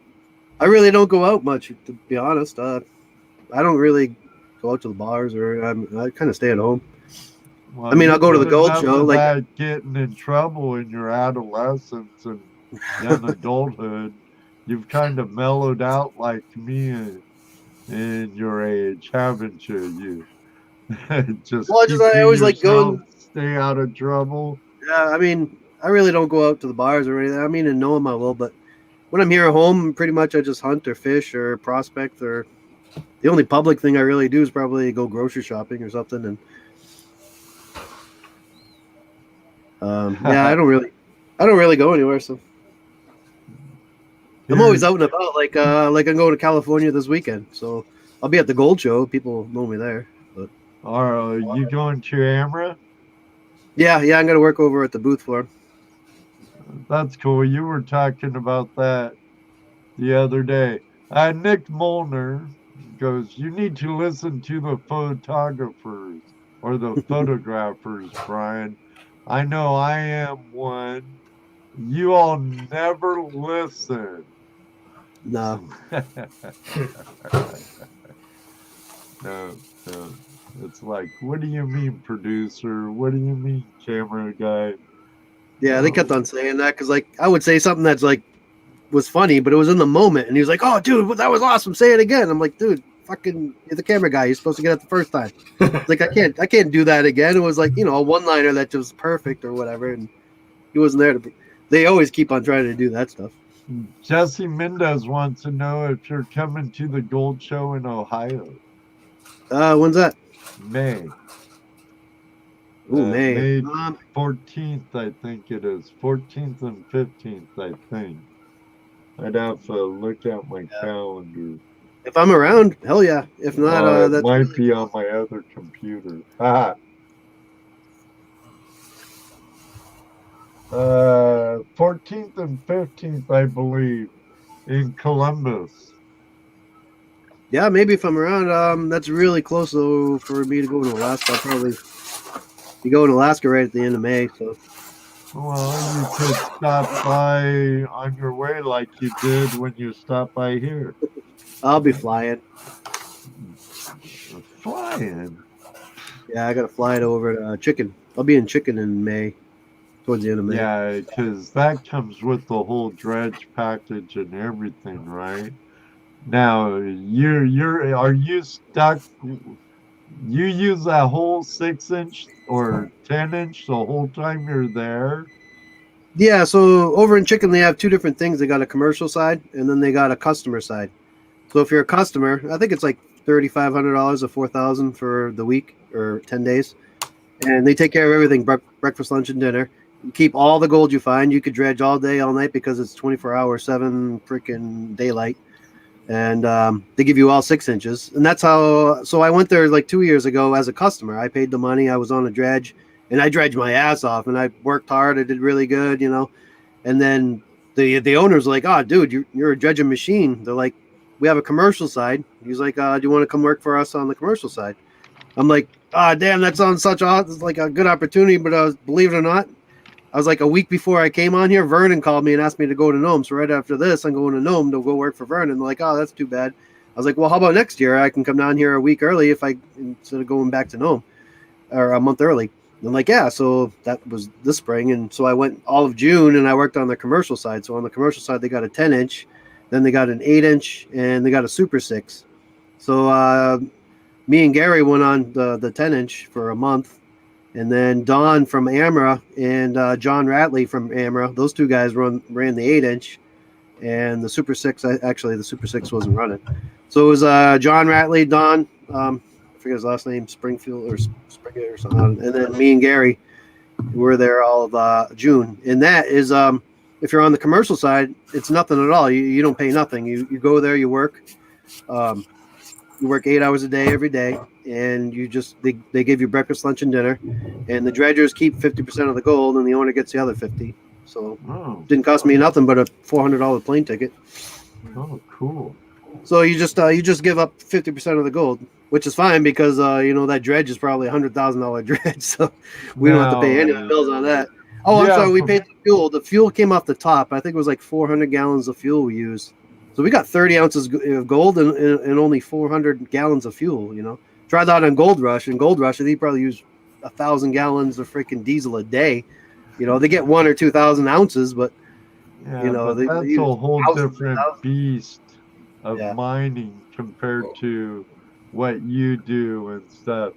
That's So why I think you do so good on like a show like Whitewater, where it's that more would have been like cool. your But, style. when they're talking to me about that, they work Monday through Friday, and it's 8 to 5. And on the weekends, every Friday, you pack up and they take you to Haines, Alaska, and they get you a hotel room for Friday night, Saturday night. So you got the weekend off. They give you all your food and water and everything. But I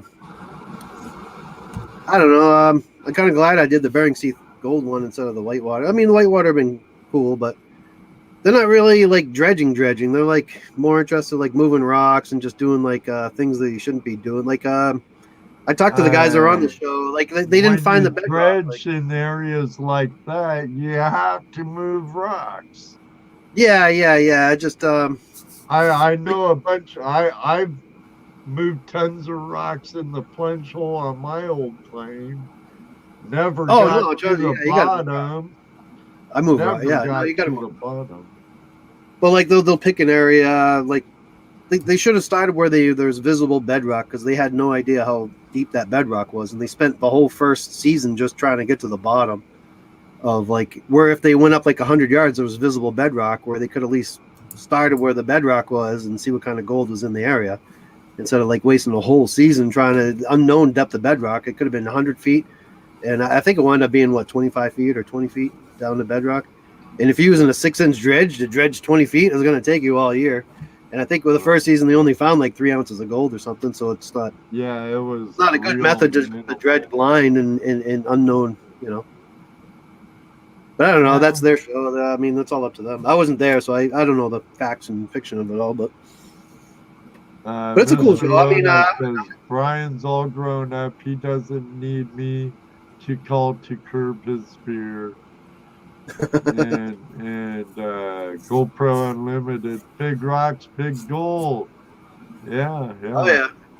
But those are, I mean, if you have a big rock on 25 feet of overburden, there's nothing under it. Just sand. On my claim in Washington, Brian, we were working a plunge hole under a waterfall. Yeah. Unfortunately, Washington State gave us 1 month, 30 days to dredge, and the biggest dredge I could use on that creek was a 4-inch. We never touched any of it. We never got to the bottom. Moving rocks, and then next season again, it's like I don't want to work the plunge hole. We got a huge point bar there. We got exposed bedrock here and there and there. Let's work that point bar. I got a nugget right here, which was way below Yeah. the plunge hole, but I did have two partners, and I'll show you they're like, nugget that I got. I got this nugget right underneath probably a 2-ton boulder.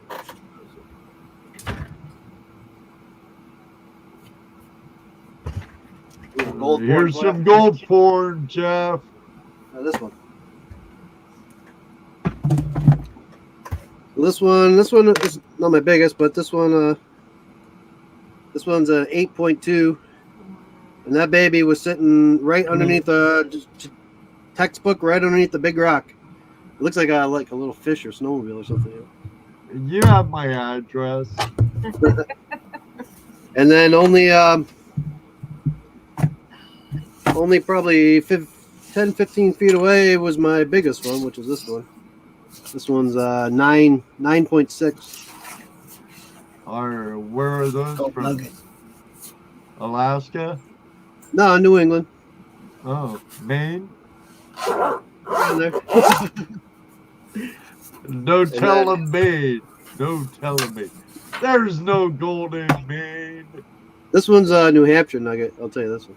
No gold in New Hampshire either. This is my first nugget, like real nugget ever. This one here. That's awesome that you kept it. Oh yeah, Souvenir. I don't keep them. I'm not like I got all my Brian. nuggets. Brian's rich anyway. Oh my Oh, wow. Brian gosh. don't need that gold. I found every single one of these. None of these I bought or bought pay dirt. Every single one of these pieces, I found myself dredging or Speaking metal of tech. pay dirt, Brian, do you have any more pay dirt available? Yeah. I got. And if someone's interested in pay dirt, You make lots of pay dirt bags of this. Oh, wow. there you go. Again, P.O. Box 130, Delphus, Ohio. Yeah. You got the chat room feeling hot. I'm gonna bring raw gold up to the Amber dinner at the booth. I just want spot, and then I'll let them choose whatever they want to sell over the spot to donate to Lamra. Right. So I'll bring some up there, but unfortunately I can't bring pay dirt because I don't think they let you bring like sand on the plane, so they afraid it's explosives or something. So I just have to bring raw gold, up there. But I swear at home it's here. only dirt. I swear it's only dirt. You ever have the bag check stop you and open it up and not believe that that's a whole bunch of gold? Yeah, no, and I found a way around that too. I got I forget where it is. I don't know. I got it around here. But those if you go to Walmart, they have these little orange Matchbox cases. It almost looks like a battery, like a C battery, but it's orange and plastic. Yeah. So on the plane, you're supposed to put all your batteries on your carry-on because you're not supposed to put them in your luggage in case they catch fire or whatever. So the lady can take it and dispose of it. So all your batteries, they tell you you're supposed to bring on your carry-on. So I take all my batteries and I put it in there, and I take the gold when I get gold, and I fill those orange canisters that look just like the same size as a C battery, and I mix them in with my batteries. So when it goes through the X-ray, the batteries are all lead and lithium, so they just come up as a blob, and the gold will come up as a blob, just like a battery. So once I figure that out, I never get checked, and they stop me. And before then, what they used to do is oh, what's this? Because a blob comes up on the X-ray, and they don't know what it is, so they'll grab it, open your bag, and then they'll open the case, but then there's always gold that falls out. I'm like, dude, get a piece of paper because the gold will fall out, and they'll just open it up anyways. Sometimes you don't get to them fast enough, and they'll open it, and the gold kind of spills on the counter, and afterwards he's sweeping it up, because he knows what it is. Wow. Yeah, if you ever travel with gold, just put them with your batteries and get something that's the same size as a battery, and when the X-ray goes through, it looks just like a battery, and I've never got messed with after that. Super Definitely. smart. Super smart. Yeah, that's a good trick. Do we lose? Yeah, if anyone wants pay dirt bags, I got them still. Just reach me message me on Facebook.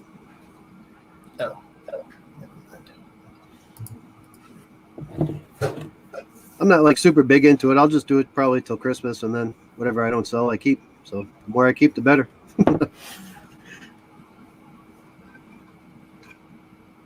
Ed went on a little spinny break, I guess. Huh? A little hiatus. What prompted you to do Pater? Did you just do it for friends and then it got popular, or?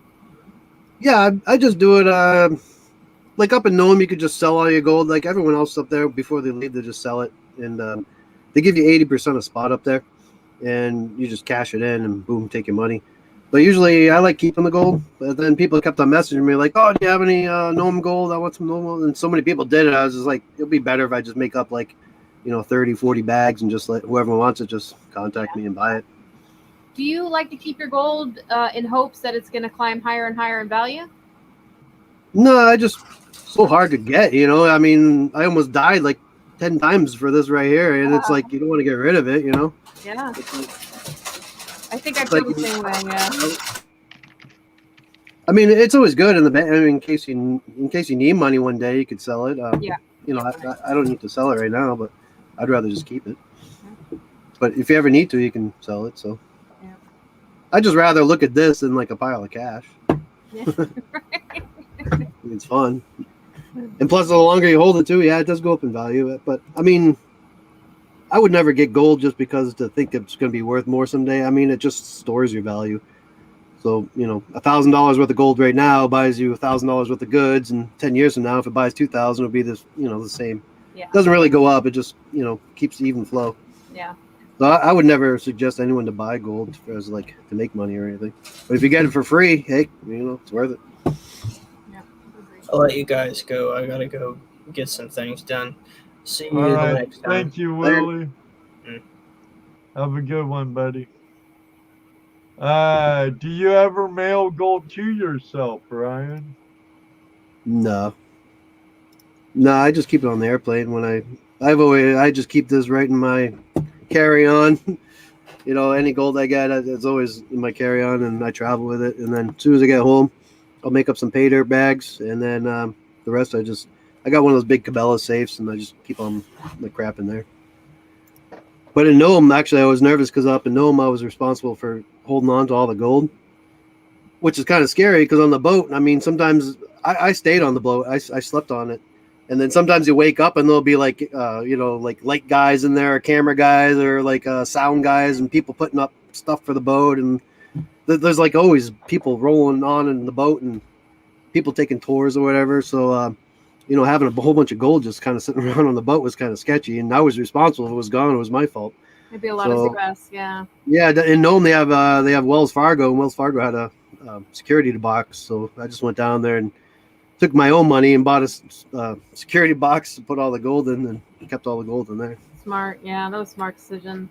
Yeah, I just have it out now. I'm playing with it because I need to make some more pay dirt. I only got 2 left right now. I'm gonna make some more bags tonight, and then I need to make a whole bunch of little vials to bring down to California this weekend. And then so I'm playing with it today. And this isn't all of it. I just lost a whole bunch of gold on my carpet. I had a big thing, and it fell out of my hand and all over my damn carpet. And I just spent 2 hours vacuuming, and it's all in my vacuum right now. But yeah, I was taking out playing with it. I usually don't, but I'm trying to make bags and get stuff, and then it all goes back in the safe. Okay, BC Trails. Do they trade gold straight across in Nome or Chicken, Alaska? On chicken, you can take your gold to the gas station.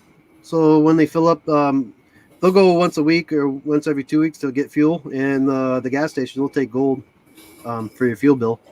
So that was part of the deal when I went there. The fuel for the dredge comes right off the top, so we pay half and the owner pays half. So we wound up giving 1 ounce to the gas station off the top for fuel, and then we split the rest 50-50.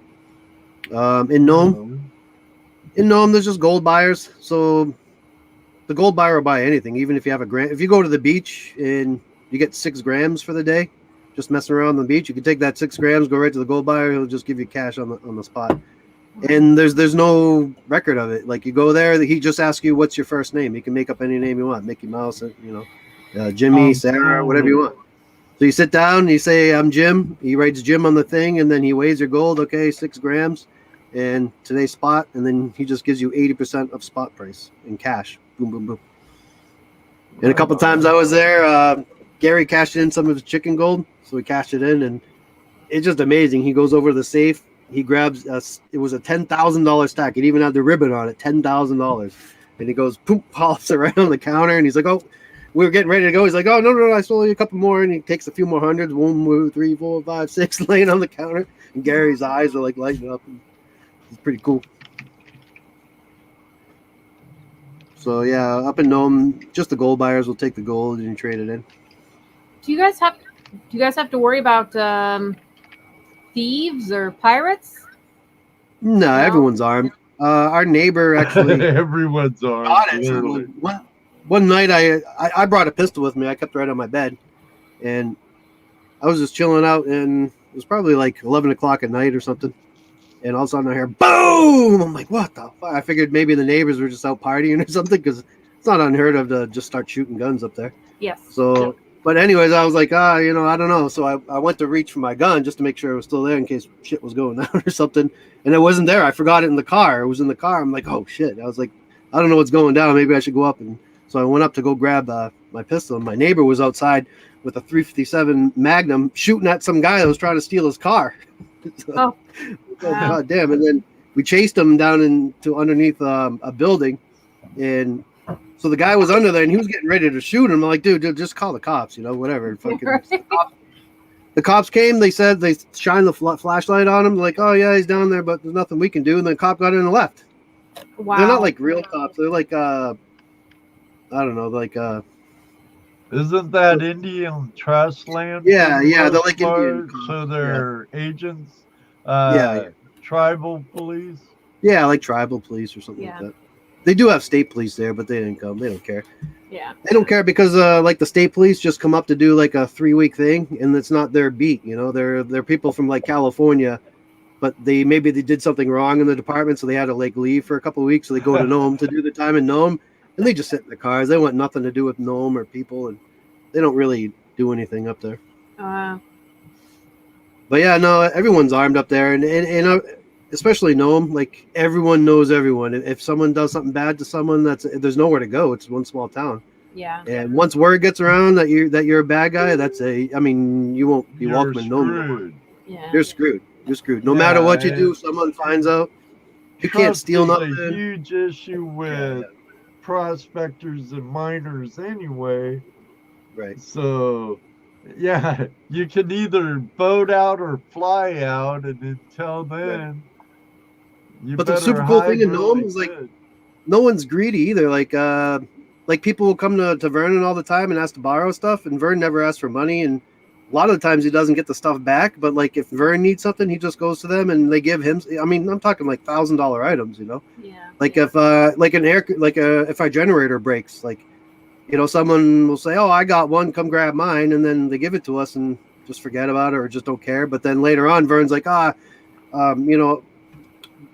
they need something from us. And we just give it to them. Like Nome's like that, where people just help each other out and like hide all our items too. Like no one really asks for money, or you just kind of trade. And like you keep a mental note what people borrowed from you and what they, But it's like that because things are hard to get. So you never want to say no to anyone. Like if you have something extra, everyone knows you have something extra. Yeah. And they go to borrow it, you kind of have to give it to them. But later on, you'll borrow something from them, guaranteed. So it's kind of cool. Nome's like it's not like a greedy place or, where everyone's a jerk or it's super like open and helpful. And, as long as you're part of that community, the gold mining, Right. Yeah. If something happens, if something breaks, so everyone comes and helps you. If you're landing a boat in, people grab lines for you or whatever. I mean, everyone's helpful. That's cool. Cool.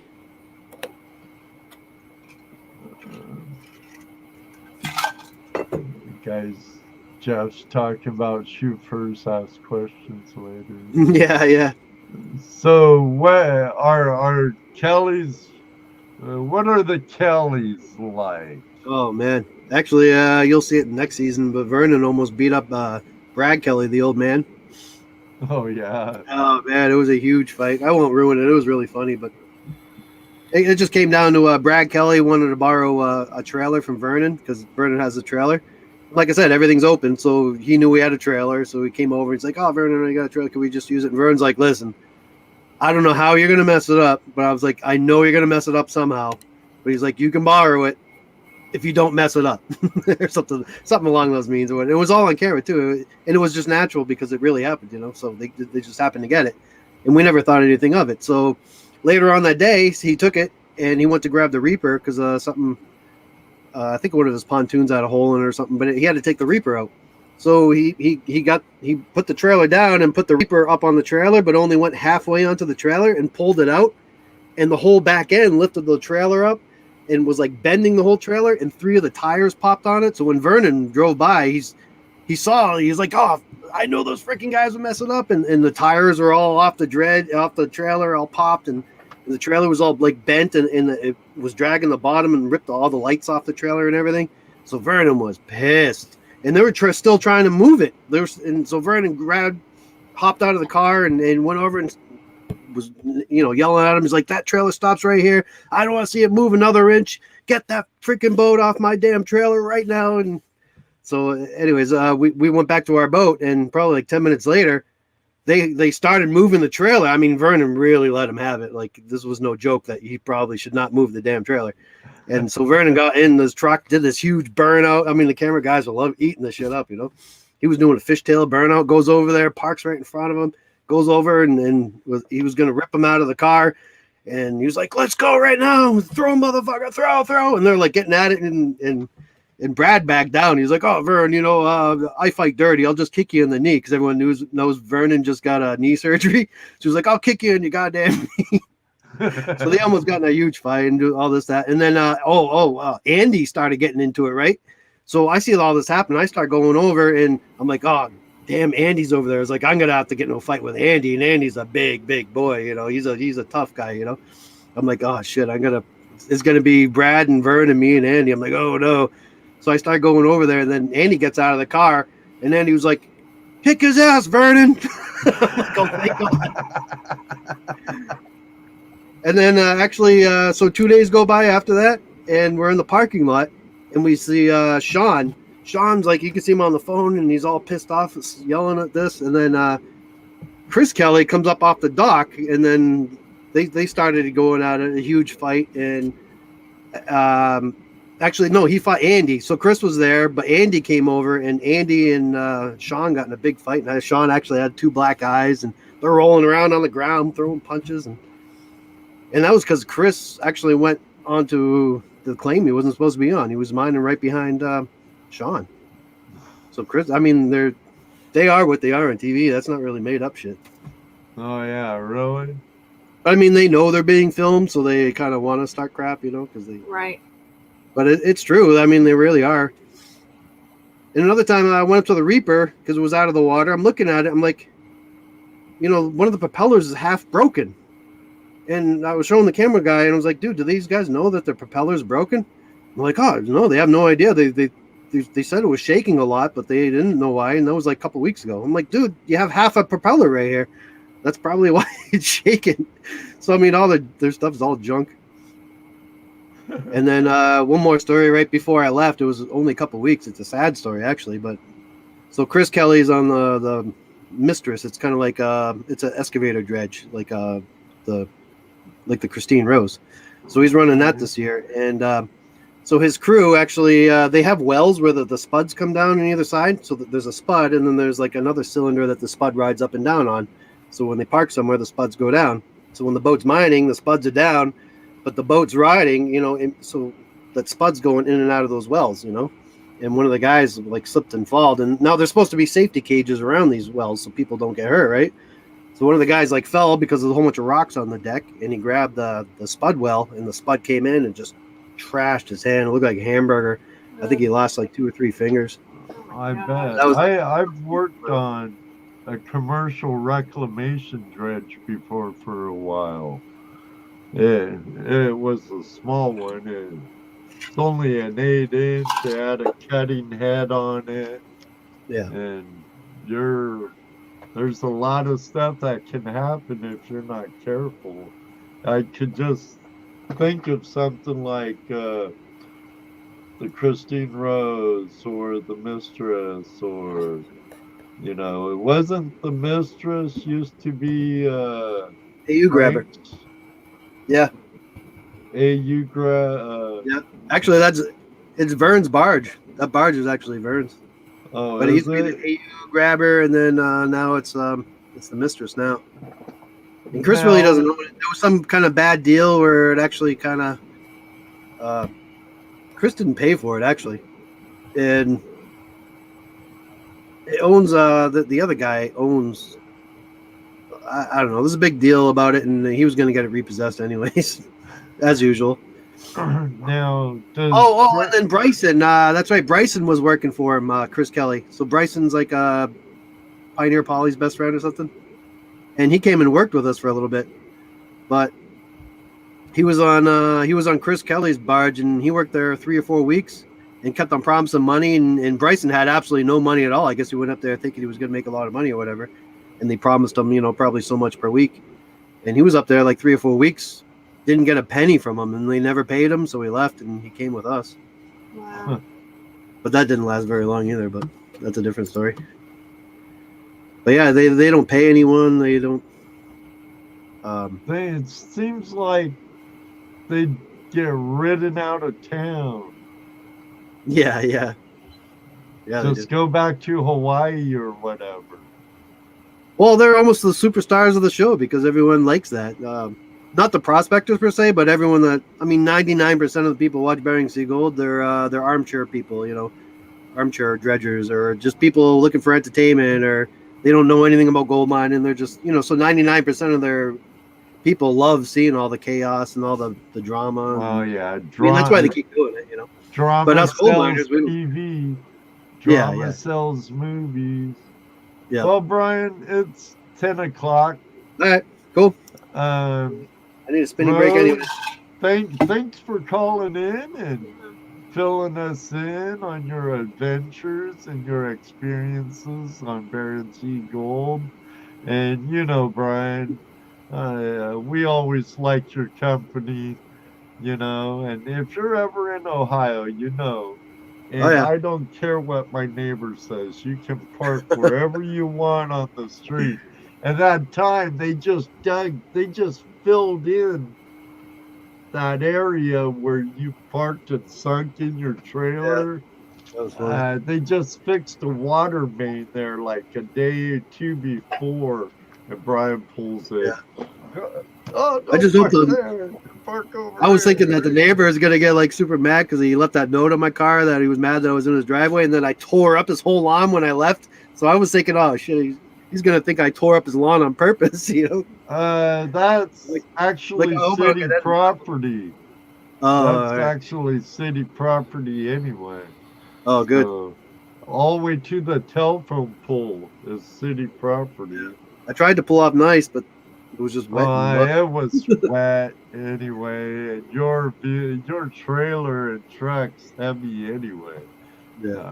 Whoa! When you come again, we'll hook you up. I'll back you right in my driveway. But yeah, I'll see if I can get up there for May 15th. Yeah, May 14th and 15th, I believe, at the Columbus Fairgrounds. Sweet. Well, of course, when it comes closer, we'll have more information. You could come. I bet you could talk to Kevin Hoagland. He'll want you to be a speaker. Yeah,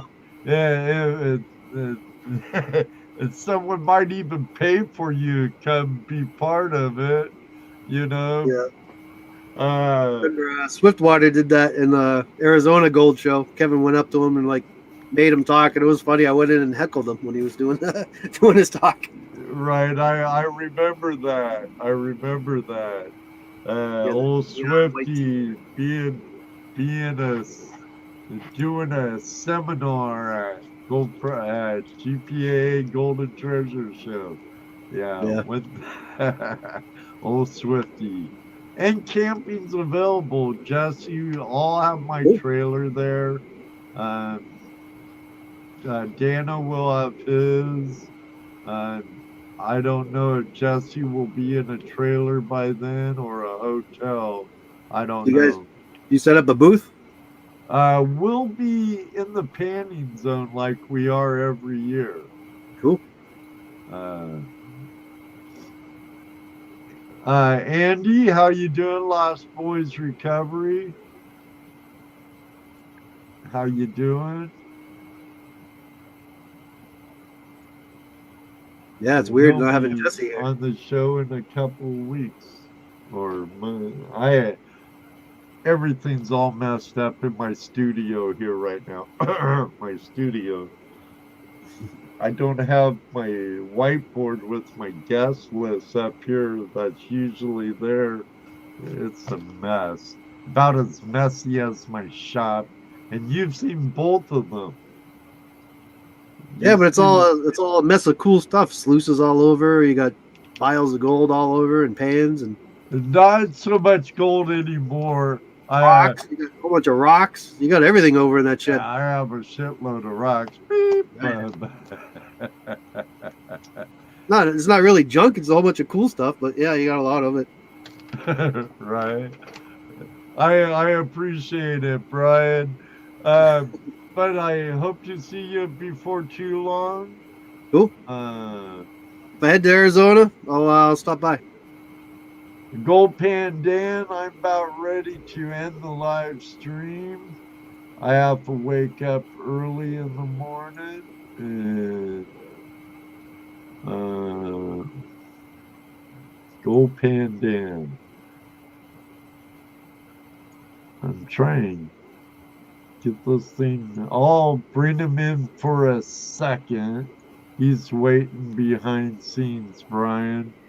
All right. I'll be right back. Right back. All right. Hello, Ed and Rose. How's it going? Hello. It's good. How are you, Dan? I'm well, thanks. I'm up here in BC, Canada, where all that crazy flooding is happening now. Oh, so you're close to Vancouver. That's right. Yeah, it's a little out east of Vancouver is where most of the flooding is happening. A place called Abbotsford, the Coquihalla River. I know Abbotsford.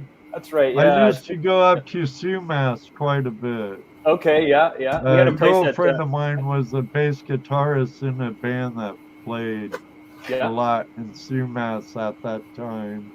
Yeah. We used to have a place down at Mount Baker, a ski condo. So we used to go down to Washington State a lot. So, but Ed, listen, man, I wanted to ask you guys. I just got my Gold Claw production pan bundle, so I got all 3 sizes, which is awesome. It just arrived today. I wanted to hear any lessons learned that go beyond just the normal instructions of, okay, keep it underwater, short side-to-side motions. If there's any lessons you guys have learned with it. Don't be afraid to tilt it. You think you're going to dump it out, but you're not. You're so worried about when you have that tilt that everything's going to spill out, but you just got to trust the pan. And what's great about the kit, you could use do you have the production pan too, Dan? Yes, sir. I have. Yeah, there's the medium one, there's the production one, and the small one is on my shelf. Okay, now you can take that production pan and pan with your middle one right into that. I was wondering about that. Problem. Yeah. Okay. Because it's just side to side. Yeah, for sure. Yeah. And like Rose said, don't be afraid to lose it. Of course, I strongly suggest always having a safety pan of some sort or a tub. So trust that first big riffle there. Mm-hmm. You have, like on your prospector pan, the middle one. I'd move my green screen. I have one right over there, but it's out of arm's reach. Your outside riffles, those are like indicators. If you come back to check it and reset it, and you have one on the first one, any color there, no big deal really, because when you Yeah. reset it, it'll come back in. If it's on the second one, you're going a little too fast, so kind of slow it down. And if you have it on the third lip, you are losing gold into your safety pan. Okay. And you know, like anyone else, nothing captures it all. But I, No, I know. I've got a Garrett Super Slews Pyramid Pro pan that was given to me as a gift, so very familiar with those products and how to use them in a production sense. But you know, okay, I've just seen so many videos of this thing in action, and I thought, okay, that actually looks pretty good. You know, Dan Hurd did that test last year, and I have a couple issues with how he did it, but I think it's going to be really good for some of the really heavy black sand and flour gold that we have on the Fraser River, for example. I think with clay material, it should be pretty good. And I really like the idea that you can actually see the gold really quickly, as opposed to with the pyramid pan, you just kind of keep going and you can't really see what's happening until you dump it out into another pan and you have to. So it just, I'm pretty excited about it. yeah, I've had a pyramid pan. Actually, I just did a kind of a raz with one. I had one years ago, and sure you can move a ton of material, but like you said, you can't really see nothing until you take out the plug, you put it in another pan, and then you pan that out. But with that production pan's awesome. Uh, you're an experienced panner, Dan. You're going to catch yourself wanting to pan it like a traditional pan. Yeah. Break that habit. Just always think back and forth. And I like doing it backwards Yeah. Yeah. so I can see the riffles and the action just back and forth. And then you're tilting it back towards you, and you can see it a lot better than if you're tilting it forward. Okay. Yeah. Okay, guys. I won't take up much more of your time. There's one more thing I wanted to say, and Sure. a friend showed me a production panning technique for a Garrett Super Slews, because normally you know side to side pan, but he does something completely different, which is much similar to what you'd use a gold claw for. So he'll do the initial stratification side to side, but then what he does is he submerges it really hard and aggressively. That loosens everything up, and then he kind of shakes side to side and comes up, sink, go, sink, side to side, and that just keeps the gold sinking down, and then you know via displacement the lighter stuff comes out. So Right. it's a bit of an unconventional way to use it, but with the big riffles in the super sluice, you're just pushing that gold down into there, and it's a pretty quick technique, I must say. So throw a 1/4-inch classifier on the top of that thing, and you can move some material for sure. But I want to see if this Gold Club production pan can outdo that setup. I think it will. Film I think it it will. and document it.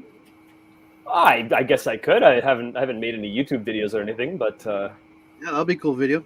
yeah. I you know I've gone through a lot of the how to pan videos, and I haven't seen that particular technique used. There's one really old Garrett video where it's some old guy that does a bunch of side to side stuff, but even at the very end, like there's one spot I go to where the black sand is really heavy, and if you have a whole crap load of black sand in the bottom of your pan, you can actually use that. As long as everything's fluidized, just go side to side with the super sluice and then keep angling it in the same way as you'd use a gold claw. And I did a test yesterday, and I managed to keep most of the small specks, and it got rid of all the black sand, because you know when the bottom of your pan is filled with black sand, it's really hard to tap up to the top and see what you have. And backwashing is really slow too. So Right. I found that to be pretty effective, actually. So just a couple little things. Excellent. And everybody has their own style and what works best for them. I appreciate that. I think I'll try that one. I don't use super sluices though. I find them kind of big and they don't pack well. Where those, I can pack all three of my gold claws in my backpack, no problem. Or a 5-gallon bucket, yeah. Yeah, and no problem. But I'll have to try that with my Pioneer Super sleuth. pan. I use a Pioneer. What's that? For round pans, I like the blue Pioneer pan. Okay. Um, Is that one of those S-Wing ones or Mind Lab or something? it looks a lot like a Mind Lab. You know, it has smooth, small riffle and bigger riffles. I believe there's 5 riffles. Okay. I have a small one over there too by my gold club, just so far away. Yeah. Get over here, it won't come. So. Yeah, it's the one downside with the super sleuths is those big riffles. Yeah, they hold a lot of material, but when you're getting down to those cons, sometimes it kind of holds too much. So that's where some people that had the 14-inch Garrett, that really helps because it's got that lip in the bottom and then the smaller riffles. So you can hear my kid, I guess, eh? Oh yeah, no problem. Kids are kids. They're a gift from God. Enjoy them while they're young. Oh yeah, I've already imagined her learning to pan using that pocket claw. So can't wait to get her out there. She's already been messing around with the little 10-inch Garrett. So I think that pocket claw will be really fun for her. Pioneer pan was originally from. They're out of California, out of Auburn, California. Pioneer Prospecting and Supply. But I think Job does carry them, Jeff, GoPro Unlimited.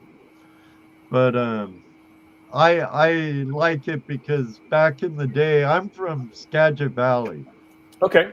And in Cedar-Woolley, Washington, we had, me and my buddy Daryl Grimley, we had a prospecting store called Paystreak Enterprises. Okay.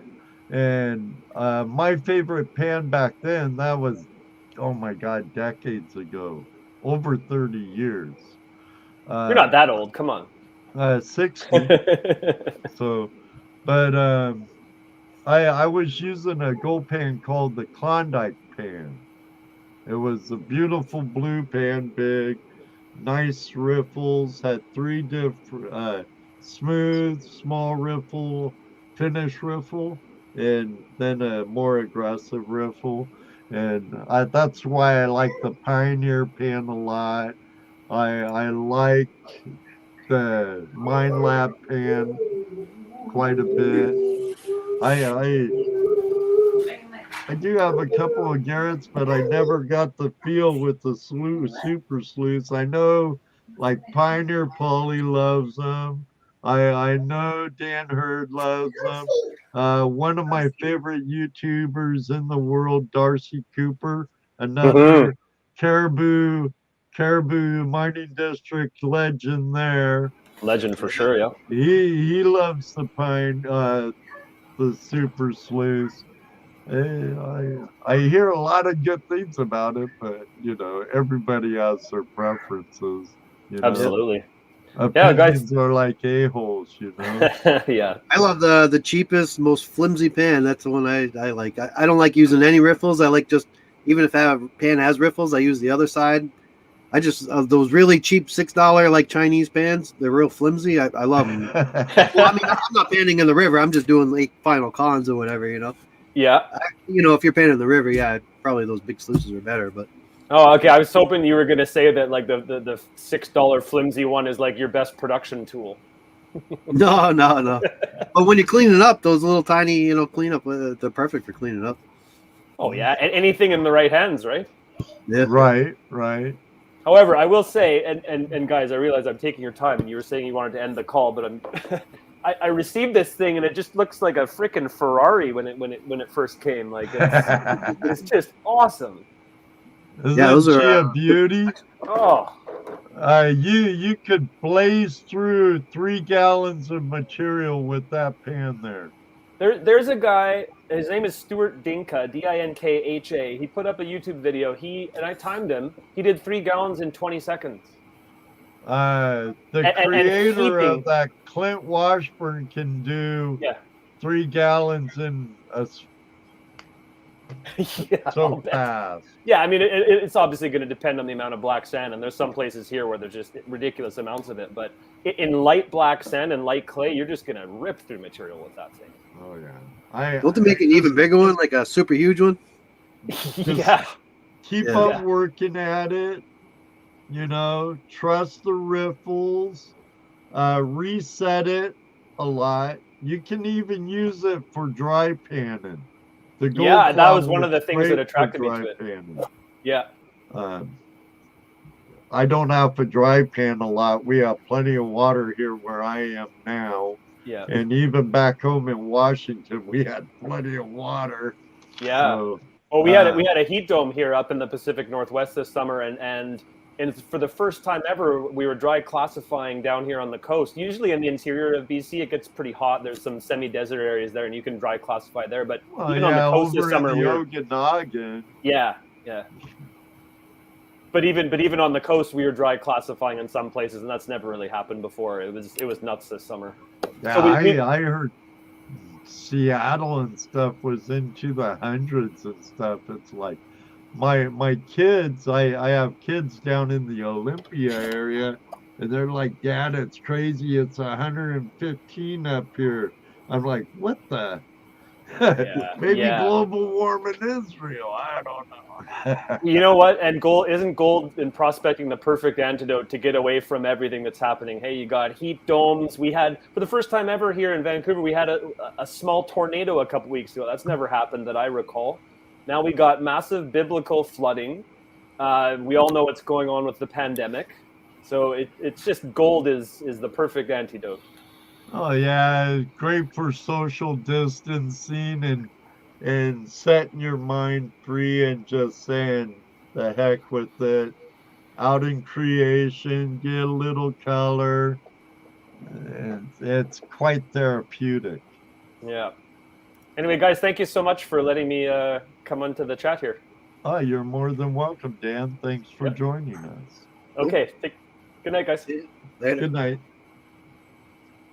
Well, that was Gold Pan Dan. A pleasure meeting you. Brian, as always, my good friend, thank you very much for calling in. Best of luck on all your adventures.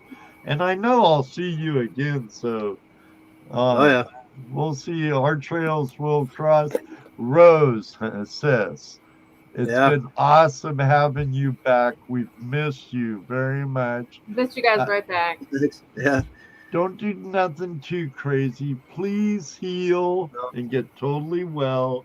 Will do. Totally heal. And don't wear yourself out too much. Everybody, I don't have my list of guests in here. I think it's Bill's Trash and Treasure, but I could be wrong. Cool. That'll be cool. I am partially blind, you know. Can you name some big guys you got coming up in the future? Oh, Brian. Ah, come on. You don't know offhand? No, I don't. Come on, you got a million people coming. Blonde. Let's hear it. What do you got? What do you got? Let's hear it. Well, I have Bill's Trash and Treasure. I was right on the 7th. I have the return of Paleo Joe. He's a paleontologist on the 14th. We have Sean from Busted Knuckles Prospecting on the 21st. Sweet. 28th, of course, is another Open Line Tuesday. That's when Jesse calls me. We have Jason and James and Eero from Facebook Prospecting Buddy in January. Eminem, Greg Schipple, that'd be a good one for Ohio people. We have Andrew from Lost Boys in February. I'm working on Carlos from Whitewater.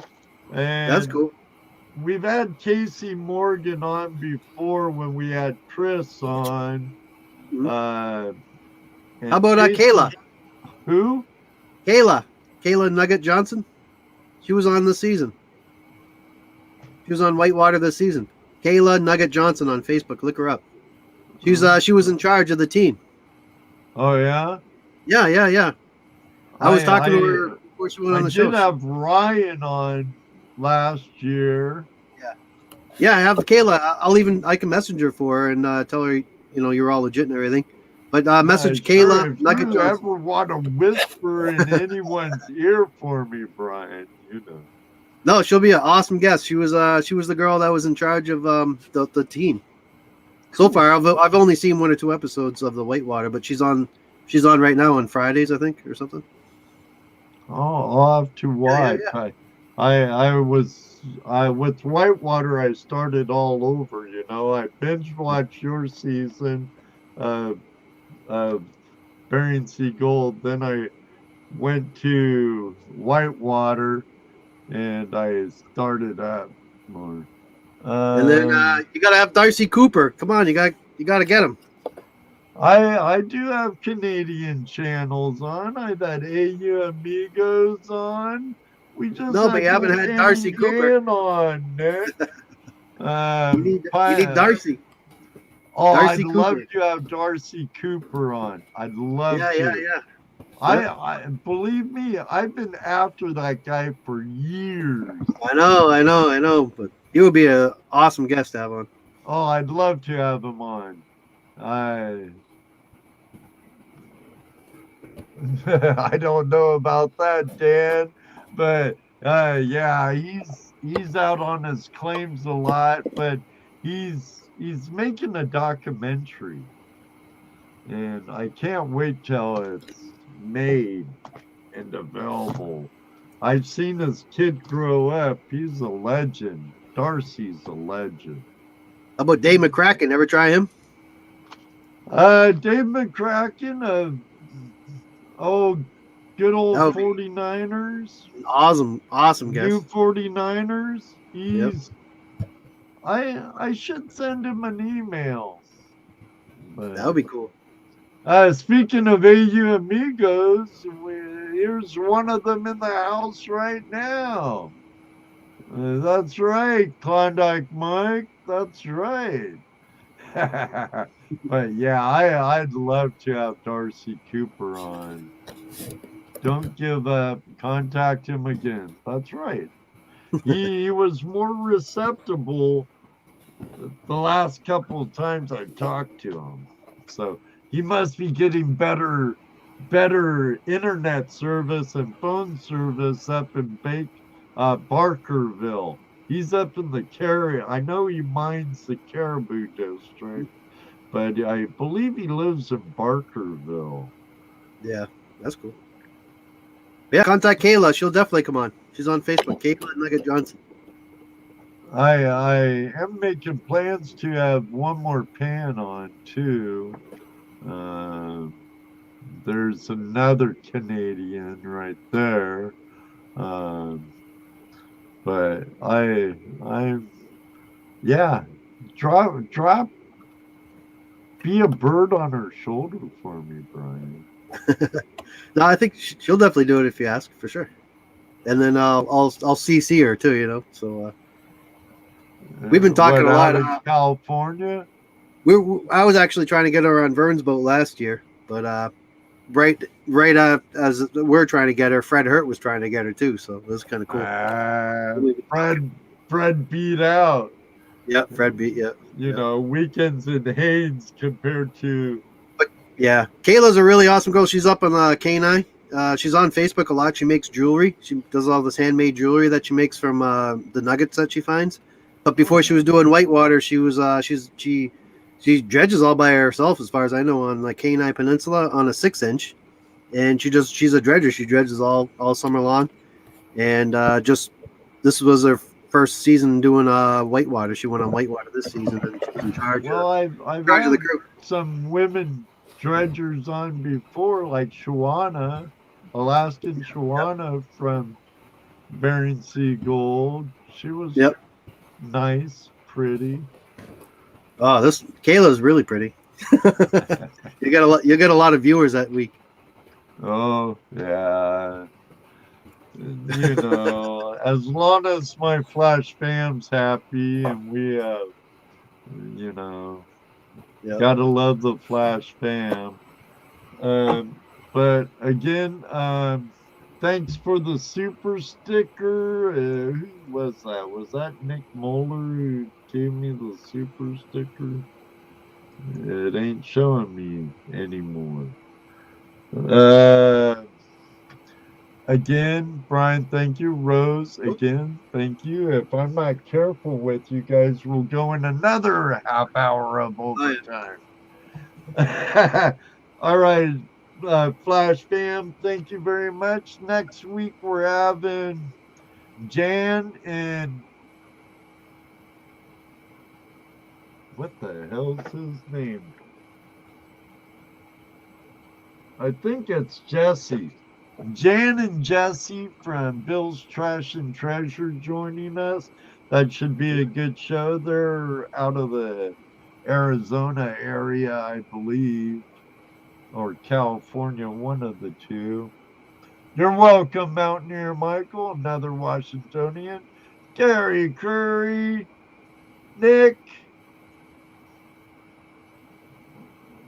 That's right, gold digging Washington State. I gotta get back up there. I have some people that would have to come down to Washington because, sorry, people, I can't go to Canada. I'm not getting the jab. So, on that note, join us next week. Thank you all for joining us tonight. May you always have a flash in your pan. You know what he's going to say next? That's right, Rose, because it does happen. Ask those two. Ask those two. Maybe one day, too, we'll meet you on the river. Good night, everybody. God Night, bless. guys. Take care See you of next time. yourself. I have no credits to roll or nothing. Bare bones. Oh man, I'm unsubbing. Oh, he's out? Is it over? I guess so. Oh, How'd he leave without ending the show? That's weird. I don't I don't know. I think you have to Usually- hit, leave studio. I don't know. Usually the host, when he leaves, the whole thing shuts down. Oh, good night, everybody. All right. See ya. Bye, Good night. Brian. Later. See you next week. Later.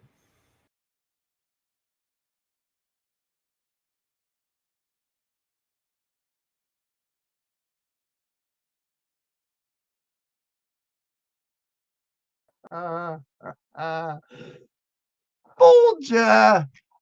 Thank you very much, Rose. Thank you, everyone from the Flash fam. I forgot to hit my end broadcasting button. Talk about a blonde moment. I got lots of them. Until next time, thank you very much. Be safe out there and stay warm. Good night, everybody. Love you all.